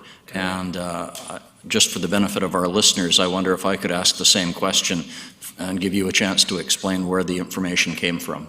Sure. So it comes from a number of different sources. Some of the data is from BC Statistics. Some of the data is from the City of Nanaimo. The business license data is all from the City of Nanaimo. Some of the data is from, well, I didn't touch on that in here, but in the report, some of it comes from VIC, Vancouver Island Conference Center here, when we're talking about tourism statistics. Statistics Canada, it comes from Environic Analytics. So there are many, many different data sources, as well as CMHC as well, which looks at the rental data. So a whole bunch of different data sources build this report. Thank you very much. And if I may, my other question, just for my clarification, I was struggling to understand the chart regarding demographics, age distribution, something that interests me. And I notice on the pie charts, and it's on page 9 in the report,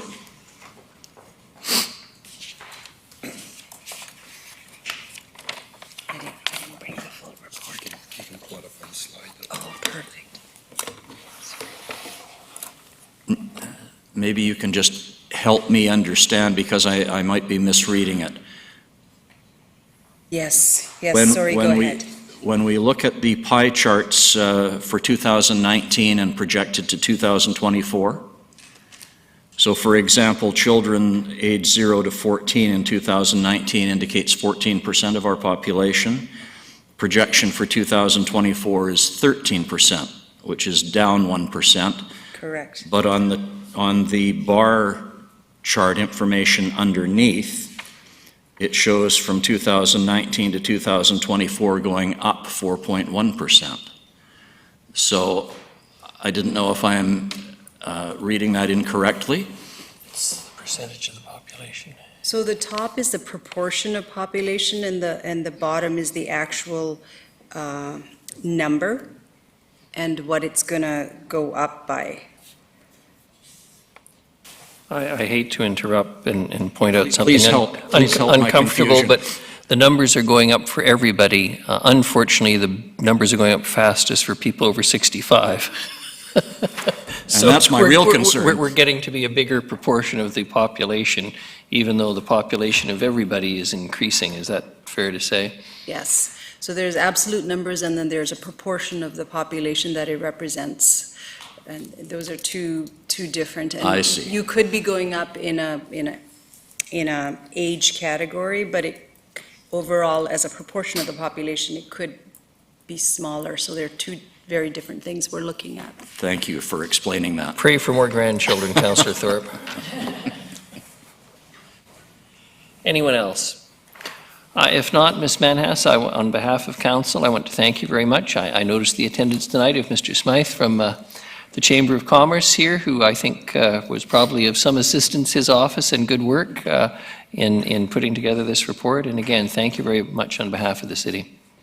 Thank you. The next is the 2019-23 Financial Plan Amendment Bylaw. Ms. Mercer.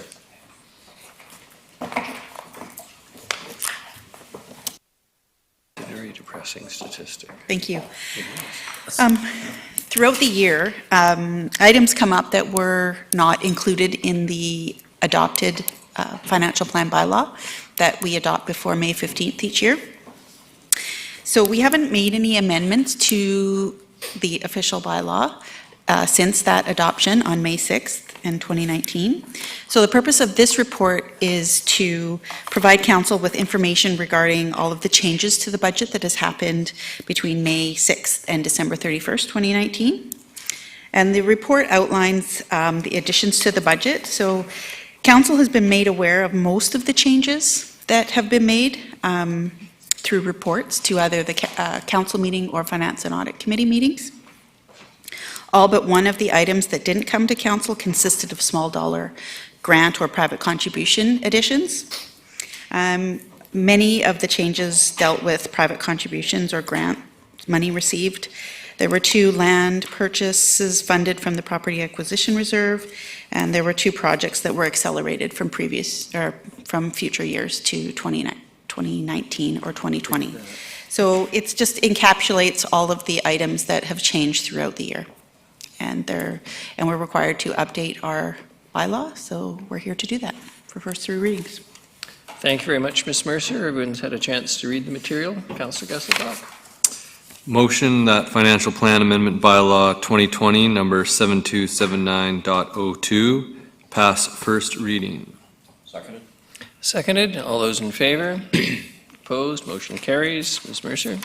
Pardon me, Councillor Gesselbach. Motion that Financial Plan Amendment Bylaw 2020, number 7279.02, pass second reading. Seconded, Councillor Thorpe. Any discussion? Councillor Botter. Thank you, Your Worship. Always love to talk about budget stuff because it enthralls me like all the stars in the sky. I'm curious, as we learned earlier, that we don't record things that are on budget. And so these always seem to be updates to our budget that are either adding on or, increasing that sort of thing. Yet as was pointed out earlier, all the ones that are under budget don't. So what happens to those ones in terms of our budget? Do they just get absorbed back in? that money? Through your worship to Councillor Bonner. So some of them, it depends on how they're funded. Some projects that come in under budget, if they're funded from reserves, the money just stays in the reserve and to be used for future things. Some of the items in here, that they're not, depending on, they could be used, that excess money could be used to fund projects that have gone over. So what gets recorded in this bylaw is if it was an operating project, that money was moved to fund a capital project, that gets recorded in this bylaw. If it was an operating project to another operating project, those don't get included in here because it doesn't change the bylaw, the total numbers. But, so there can be a few things that happen. It goes back and stays in the reserve. It goes to fund other projects that have come over budget. So that's, or if it's funded from general revenue, it goes to surplus. Okay, thank you. All those in favor? Opposed? Motion carries. Councillor Gesselbrock. Motion that financial plan amendment bylaw 2020, number 7279.02, pass third reading. Seconded, Councillor Thorpe. All those in favor? Opposed? Motion carries. The next is the Southern Community Transit Service Area Amendment Bylaw number 1230.06, 2020. Ms. Gurry. Thank you, Your Worship. The purpose of this report is to obtain Council's consent for the adoption of the Regional District of Nanaimo's Southern Community Transit Service Area Amendment Bylaw number 1230.06, 2020. So as part of the approval process, the RDN requires the consent of at least 2/3 of local service participants. As the City of Nanaimo is a service participant, we have been asked, or you have been asked, to consent to the adoption of the bylaw. Councillor Gesselbrock. I move that council consent to the adoption of the Southern Community Transit Service Area Amendment Bylaw number 1230.06, 2020, and further that the Regional District of Nanaimo be notified accordingly. Seconded, Councillor Hemmons. Any discussion? All those in favor?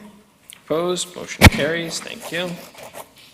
The next is the Coordinated Strategic Policy Review 2020-2021 Status Update. Mr. Lindsay. Thank you, Your Worship.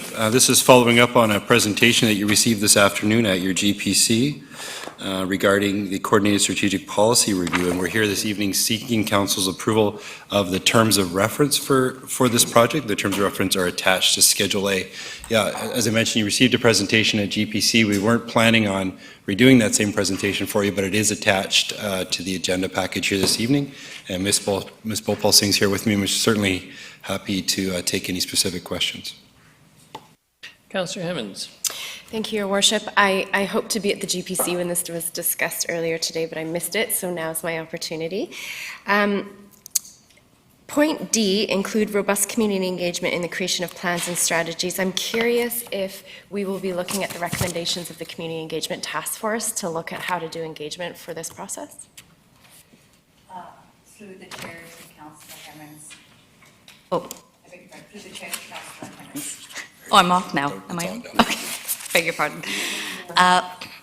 So one of the steps you'll see in this process is that we're in the process of, we've identified a consultant and we're currently in the state of negotiating with them. And one of their tasks is to work with us to create an engagement plan that we'll come back to council with. They've already been provided the outcome and results of the Community Engagement Task Force. They were given that pretty much right off the bat. And we do anticipate paying strong attention to not only the direction of that, but the results of some of the different workshops, including the one with the neighborhoods, for example, which gave us some really interesting results. And so in response, you'll be getting those details on engagement in March, later on in March. Wonderful, thank you. Councillor Gesselbrock. I move the recommendation. Second. All those in favor? Opposed? Motion carries. Thank you very much. The next is item F, Development Permit Application Number DP 1134-633 Milton Street. Mr. Lindsay.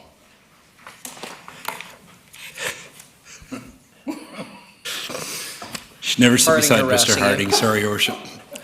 As you mentioned, the development permit application for 633 Milton Street. Your Worship, I think this is an exciting example of an exciting infill project in our old city. As noted in the report, this is a 3-unit development. I'd like just to take a second and talk about, there's 3 variances that are noted, and maybe to help with the discussion, if I could ask if, to start with, if attachment E could be brought up. And it's attachment E in your report is renderings of the building. And I first want to speak to the height variance request of 7.75 meters to 8.15 meters. And if we had attachment E in front of you, you would see the proposed design of the building. And so the nature of the property is it slopes from the lane forward to Milton Street. And as the way we calculate height, that results in the building to be determined to be over height, but the portion that's over height, the 40 centimeters, is just the very peak of that house that would run perpendicular to the street. So we think it has minimal effect on the neighboring properties, and we're supportive of that variance. The second, and probably looks more substantial in your document, variance for the front yard setback of 8.5 to 4.3. We require a larger setback along major roads. And if I can ask, the air photo, I believe, is attachment G, I think, in the report, might help with this. So the variance on paper looks fairly substantial, but in fact, if you look at the context and the neighboring homes in the area, it would actually bring the front of this building forward to be fairly consistent with what we're seeing of that rhythm of the existing homes along there. At the same time, we think that there's adequate right-of-way to allow for future road construction if required, and as such, we support the variance. And the final is a reduction in the final variance is a reduction in the on-site parking. There is three parking stalls provided for on-site. There is on-street parking adjacent to the development itself, but we'd also, as outlined in the report, it's within the downtown mobility hub, and also has within the project both outside and internal bike storage. So for those reasons, staff support the parking variance. Your Worship, that is the presentation, and staff are recommending that we proceed with, council proceed with issuance of the development permit. Councillor Armstrong. Thank you. Just a question on the parking. I know people are going to be surprised, but I am supporting this. But there is a city parking lot about maybe 3 blocks down the street, right? Across from the old certainly, theater? Your Worship, through that is correct. There is opportunities for other parking if there's surplus parking needs. In addition to the, as I mentioned, the on-street parking, there is public parking areas throughout the downtown. I will be supporting, shockers. Councillor Bonner. Well, since Councillor Armstrong's supporting it, and I am too.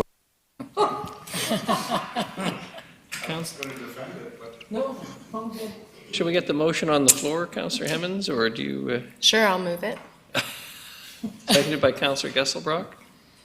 If And do you wish to speak to it? I just have a very small point to make, and that's that this, to me, is a really good example of infill in one of our oldest neighborhoods, and I was really sad to see the little heritage, well, what could have been Heritage House torn down, but I'm glad to see that on that same lot that will potentially house 3 families, so I'm excited for this one. I can't resist throwing in my 2 bits. This is exactly the kind of development I would like to see in this neighborhood and in the downtown core, which is going to allow 3 families potentially to live close to downtown, be involved within the mobility hub, within walking distance of many facilities. This is precisely what we should be doing, and from the design panel perspective, fits in beautifully with the neighborhood. The average person walking by this will never know. The only people who really know, I can assure you, are politicians who are canvassing the street and will discover there's 3 household doors to knock on the one address. All those in favor? Opposed? Motion carries. Thank you. The next is liquor application number LA 141-11 Cliff Street. Mr. Lindsay. Thank you, Your Worship. As outlined in the report, we're seeking council's direction with respect to an amendment to an existing liquor license. Specifically, this is in order to increase the hours of operation from 9 a.m. to 1 a.m. Over the period from 9 a.m. to 1 a.m. and also to permit an outdoor patio. I know there are a couple of delegations, Your Worship, who wish to speak to this item. Absolutely. Thanks very much, Mr. Lindsay. I'd ask for Mr. Jack Eubank, Cliffside Brewing. 5 minutes, Mr. Eubank. I'll tell you at the 4th minute. The light will go orange, please. Thank you, Your Worship. And thank you. You may recall I spoke to council some time ago for our initial application, and at that time the patio was an integral part of our business plan, and it remains that today. Nothing has really changed in that respect. I understand from speaking with staff downstairs or at City Hall rather over the last few weeks, there's been two major concerns expressed about the patio and the extended hours, those being parking and the potential for noise.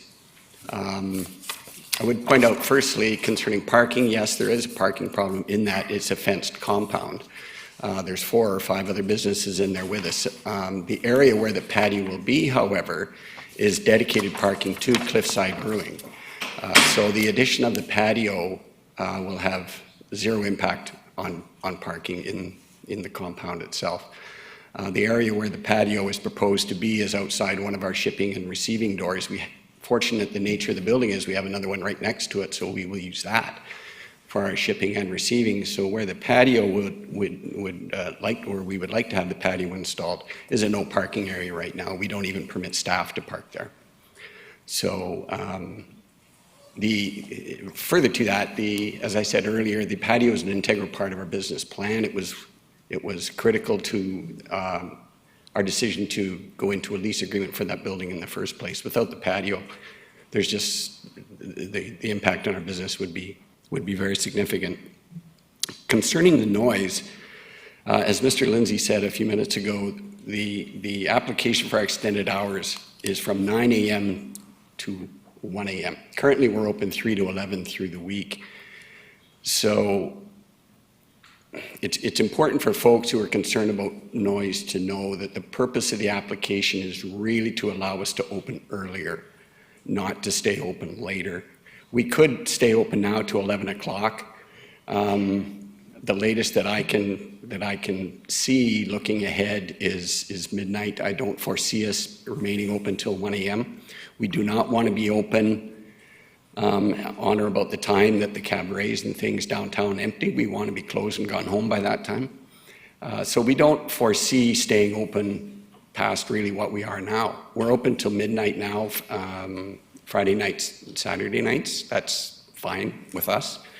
All of our employees there, save one, are college students, and they, for whatever reason, they like to be off work at 11 o'clock or midnight. Primarily, we want to open earlier. We want to be able to take advantage of events and festivals that go on at the park downtown.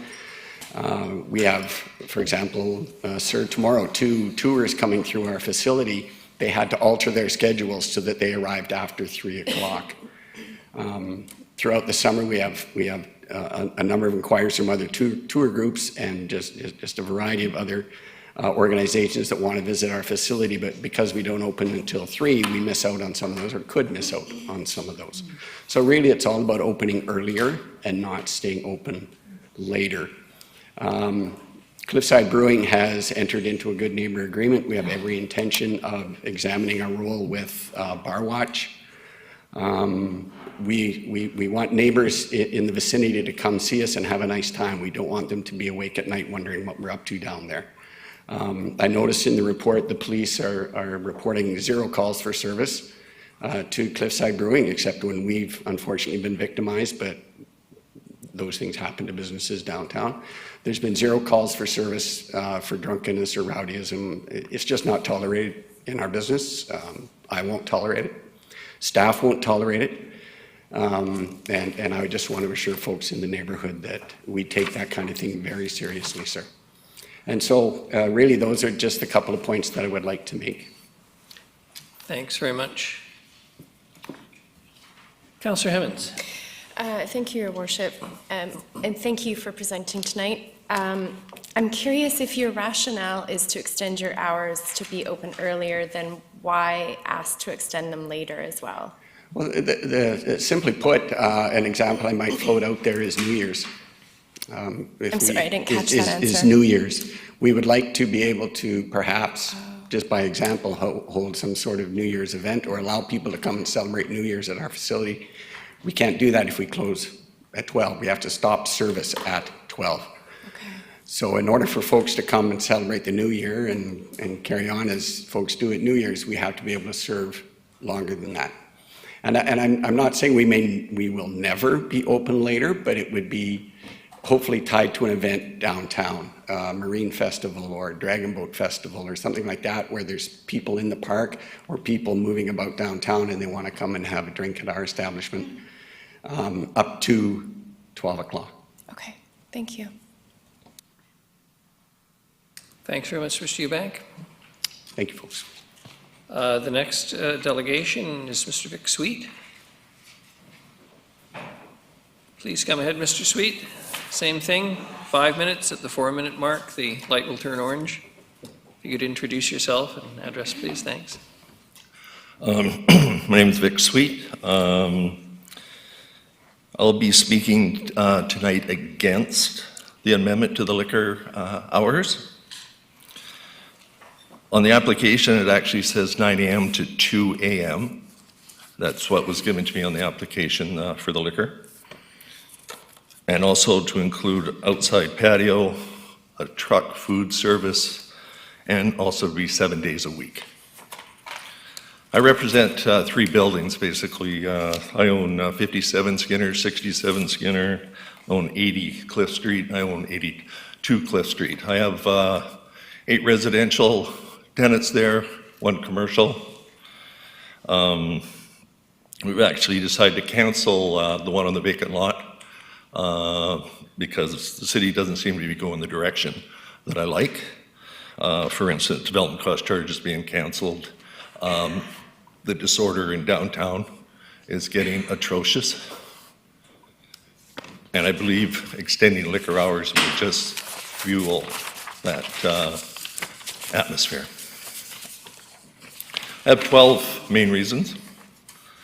The downtown core is a concentration of nighttime entertainment that a lot of us perceive as sources of noise and other concerns. The subject property, it's zoned TD4, Terminal Avenue, and it states right in your zoning bylaw that it's an area that should provide basically mixed office and retail area. The downtown core area, where you see the nighttime entertainment, the late night, that's zone TD1, and that says right in your zoning bylaw. Basically, it's an area where mix of uses, where residents expect to live in a place where there's entertainment, shopping, clubs, culture, and entertainment. Basically, the area where late night entertainment would take place and liquor consumption. 2003, the city passed a liquor control strategy, which donated a whole chapter to liquor control.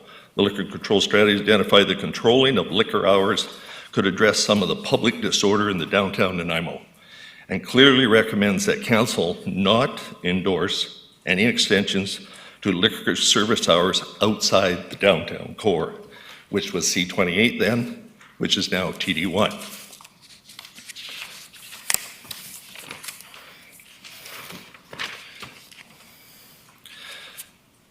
Cliffside Brewery Company has only operated this location for a very few months, and there have already been a number of negative incidents associated in the area. We've had to call the police or bylaw officer on average 4 times a month now, which has included broken windows on 2 different occasions, my car, my tenant's car, disorderly conduct fueled by alcohol, and graffiti.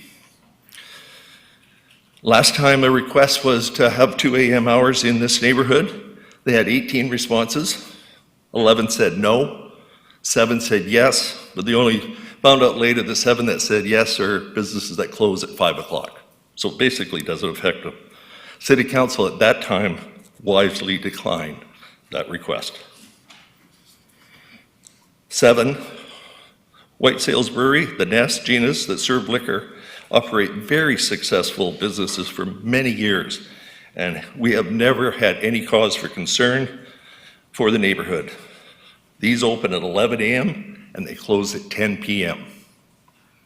With one of them opens at noon, or it's open till 12, but only 2 nights only.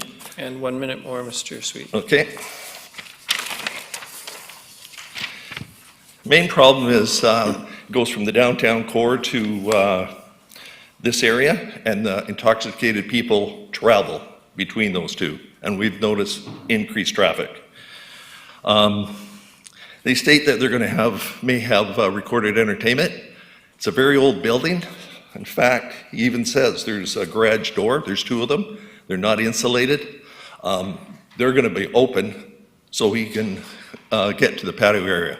He'll say that he might have live entertainment, and it will echo basically right down between our buildings. We find it now. Any sound, it basically echoes down through that area. Because it's basically downhill from us, it funnels right up. They say they're going to monitor the patio by...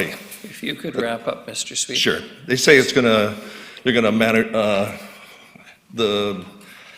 they're going to have a video camera on the patio. We have 8 video cameras on our building. It can stop the noise. Thank you, Mr. Sweet. I think we all have a copy of your presentation. Any questions? Yes, Councillor Turley. Yes, thank you, Your Worship. To you, to Mr. Sweet. With regard to your statement number 5, indicating the way I read it, that the challenges you've had emanate from Cliffside Brewing, and I'd like to state emphatically that as a business owner in that area for well over 40 years, those problems were there long before Cliffside was. All I can state, there is actually a bylaw infraction against 11 Cliff Street, and it was launched 2 months ago, and to this date, it has not been corrected in regard to graffiti. In regard to, there has been in the past, but with the, I find with the liquor consumption, it's increasing and increasing. Example, this weekend, we had at Turley's Florist, 3 police cars and footprint prints, and that was at 1 hour. An hour later, they're in front of the courthouse addressing drunk people. So this is typically what's happened. I never used to have broken windows on my car. My tenants never used to have broken windows on their car. It's happening more and more, and I find it bizarre. The very first thing they introduced today's agenda was safety and conduct, basically. And I can't see the city recommending to increase that, and that's what they're going to do with, they have more liquor with the hours. In fact, I did a study, and I think it's the last page of my presentation, there is not one liquor establishment open at 9 a.m. All that'll fuel is, like my brother's an alcoholic, he'll be the first one there because of he sees the 9 a.m. And this is not what we want this city to become.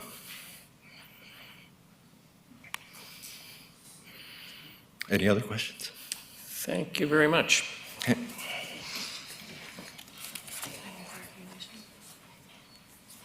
Councillor Gesselbrock? I move the recommendation that council recommend the Liquor, Cannabis and Regulation Branch approve the application for 11th Cliff Street to amend the liquor license to 1, permit the hours of operation to be 9 a.m. to 1 a.m., 7 days a week, and to permit outdoor patio. Second. Second, Councillor Martman. Councillor Turley, or do you want to speak to it, Councillor Gesselbrock? No.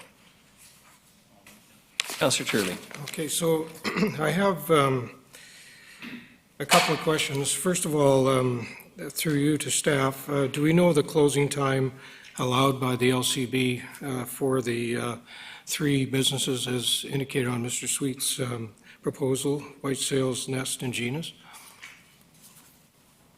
Sorry, Worship, I have to ask for a clarification. Did you say that as...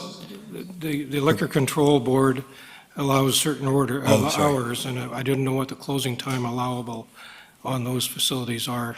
We know supposedly what they actually do, but I didn't know what they could do. Thank you for the clarification. So I know, the only one I know for sure is the white sales, because I looked at it today anticipating this question, and they are actually licensed to 1 a.m. also, as per this request.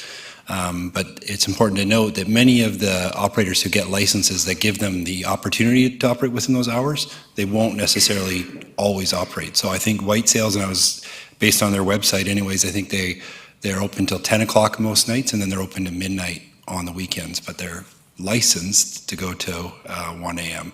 I don't know off the top of my head the other, the two restaurants. I'm sorry, I don't know. That's okay. Could I ask? Yes, please, sorry. I'm off. Now I'm on. Go on Okay. again. The Bad other question. I'm off a lot. I'm not much of a turn on. The other question I have is it possible for the outdoor patio portion of the business to have different hours of operation? Your worship, I think in answering that, I think it's important to note that council is simply making a recommendation to the province for their decision. We've had a discussion with the province, I know in other cases, about is it possible to restrict licensing in different areas of a building, and the answer is always no, we don't do that. We'll give one period of operation for the entire facility. In other words, we're not going to regulate the inside and the outside differently. Council can make whatever recommendation you like, but based on my experience and understanding, I don't think that would be incorporated, I guess, by the licensing. Councillor Hammonds. Thank you, Your Worship. I am in full support of staff's recommendations in the motion. I think I'm really appreciative of this business actually seeing the opportunity that exists down there, and I think when we think about white sales and what they've done for that block, and having another brewer come in I think this could snowball into something really amazing. I was glad to see that the business is going to participate in the Bar Watch program and enter into a good neighbor agreement. I'm hearing from staff that even if we say they can be open till 1, they may choose. This sounds like a very specific request for certain days, et cetera, to accommodate tours. So I think this is a local business that is taking a bit of a risk. And I also think that the complaints of social disorder that we heard from the delegation tonight are, they're not in line with my understanding of the patrons that would frequent these establishments. So downtown social disorder is something that we're constantly working on and aware of. I don't think having a small liquor establishment is going to add to that, especially, I believe, the clientele that this establishment is serving. So I'm in support. Councillor Brown. Thank you, Your Worship. Through you to staff, I'm in full support of this application as well. I'm just curious, just a point of clarification, is I assume this would, like any business would be, or anything in the city would be subject to the noise bylaw? That is certainly correct, Your Worship. And I think, and going back to Councillor Hammond's point, I think having a business that's willing to both sign a good neighbor agreement and be part of Bar Watch just allows us to reinforce the tools of the business license bylaw. Councillor Bonner. Thank you, Your Worship. The question to staff is, in your experience, can someone make an application to the Liquor License Board for any particular hours they choose, or is it always to 1 a.m., and then you choose the hours you wish to work there? I'm sorry, Your Worship, I'm far from an expert on that topic, but I believe there's opportunity to basically submit whatever hours that you're interested in. And it does talk to us a little bit in the report that the city has had a kind of long-standing policy of not supporting beyond 1:30 in the downtown. But other than that, it's really up to the applicant, and I think it was stated here earlier, the original application here was 2 a.m., but when there was some concerns raised about the hours, the applicant actually amended took it upon themselves to amend their application to 1 a.m. And speaking to the application, I actually think the outside patio would have a beneficial effect in the area because of more eyes on the street. Basically, these are type of patrons that I don't believe would be rowdy and start breaking windows and stuff like that, but they would be more people in that particular area who could keep an eye on the Skinner Street through that area. So I am in support of the application too. Seeing no other speakers, all those in favor? Opposed? Motion carries. Thank you very much. Ms. Gurry, I do note we are at Your 9. Worship, just one quick follow-up. I just want to confirm that Councillor Turley was opposed. Sorry, I didn't notice that.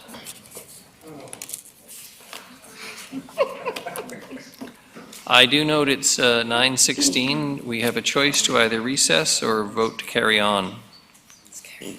Your Worship, with these adoptions, I believe it would probably be just prudent to carry on.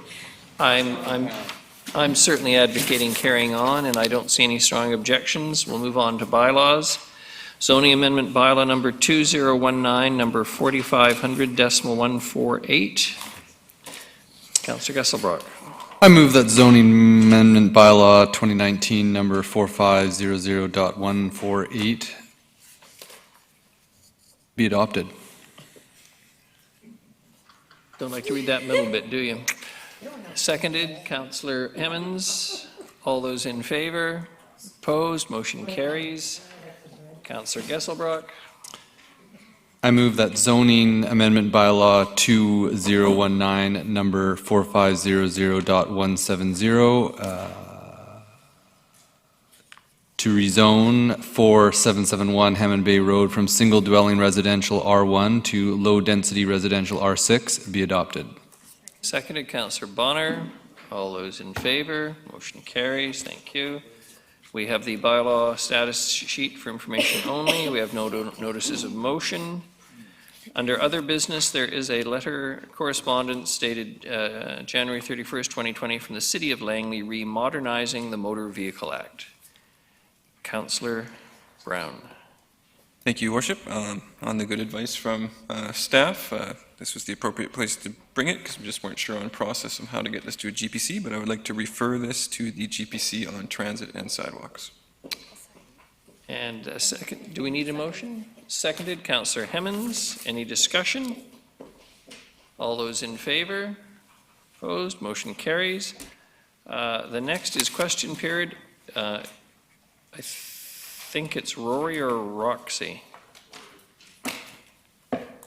If you want to come forward and give us your last name and address, I mean this in a gentle way. Your printing is as bad as my handwriting. Please come up to the mic, and if you can introduce yourself and just give us your address, thanks.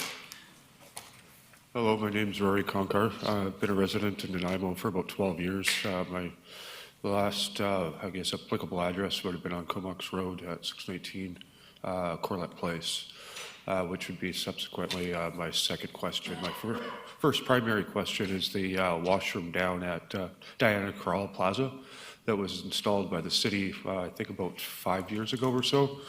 It was implemented underneath the principle of trying to reduce public urination, and it was installed at a cost of apparently $100,000, and it was meant to be left open as 24-hour facilities for the downtown area. And in the last, I don't know, number of months, it's been has restricted hours put on it, and understandably so. There has been a few bad apples, I guess you could say, choosing to sleep in there despite how well ventilated it is. It gives no added insulation benefit whatsoever, so it's kind of a disrespectful display to the public in general because it gives no advantage to them. However, due to that, the hours have been partially restricted. I don't wish to appear harsh this time of night, but the questions for question period at a council meeting like this have to relate to an agenda item per se, and I'm not seeing anything on the agenda to which this relates, but I think Ms. Gurry?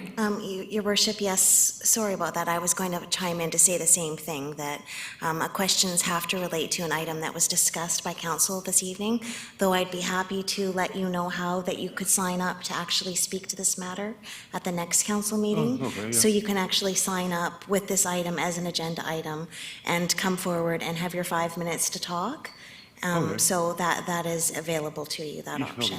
Yeah, at City Hall. I was also we do. going to add, sir, that staff are here and council's heard you, and public facilities are public facilities. And if you wish to sign up as a delegation as well on the suggestion of Ms. Curry, you'd be more than welcome to do so. But Councillor Armstrong? I believe it was addressed when we started talking about public safety, because I believe he's referring to the public safety issue of it being closed. I guess that would be an applicable aspect of it, yeah. And I know the answer of why it's closed. That was a lovely legal stretch. I was impressed with that. Having said that, I think we take your point. It's an issue of public concern. Thank you. And the second question or query I wanted to bring to address is also has to do with public safety.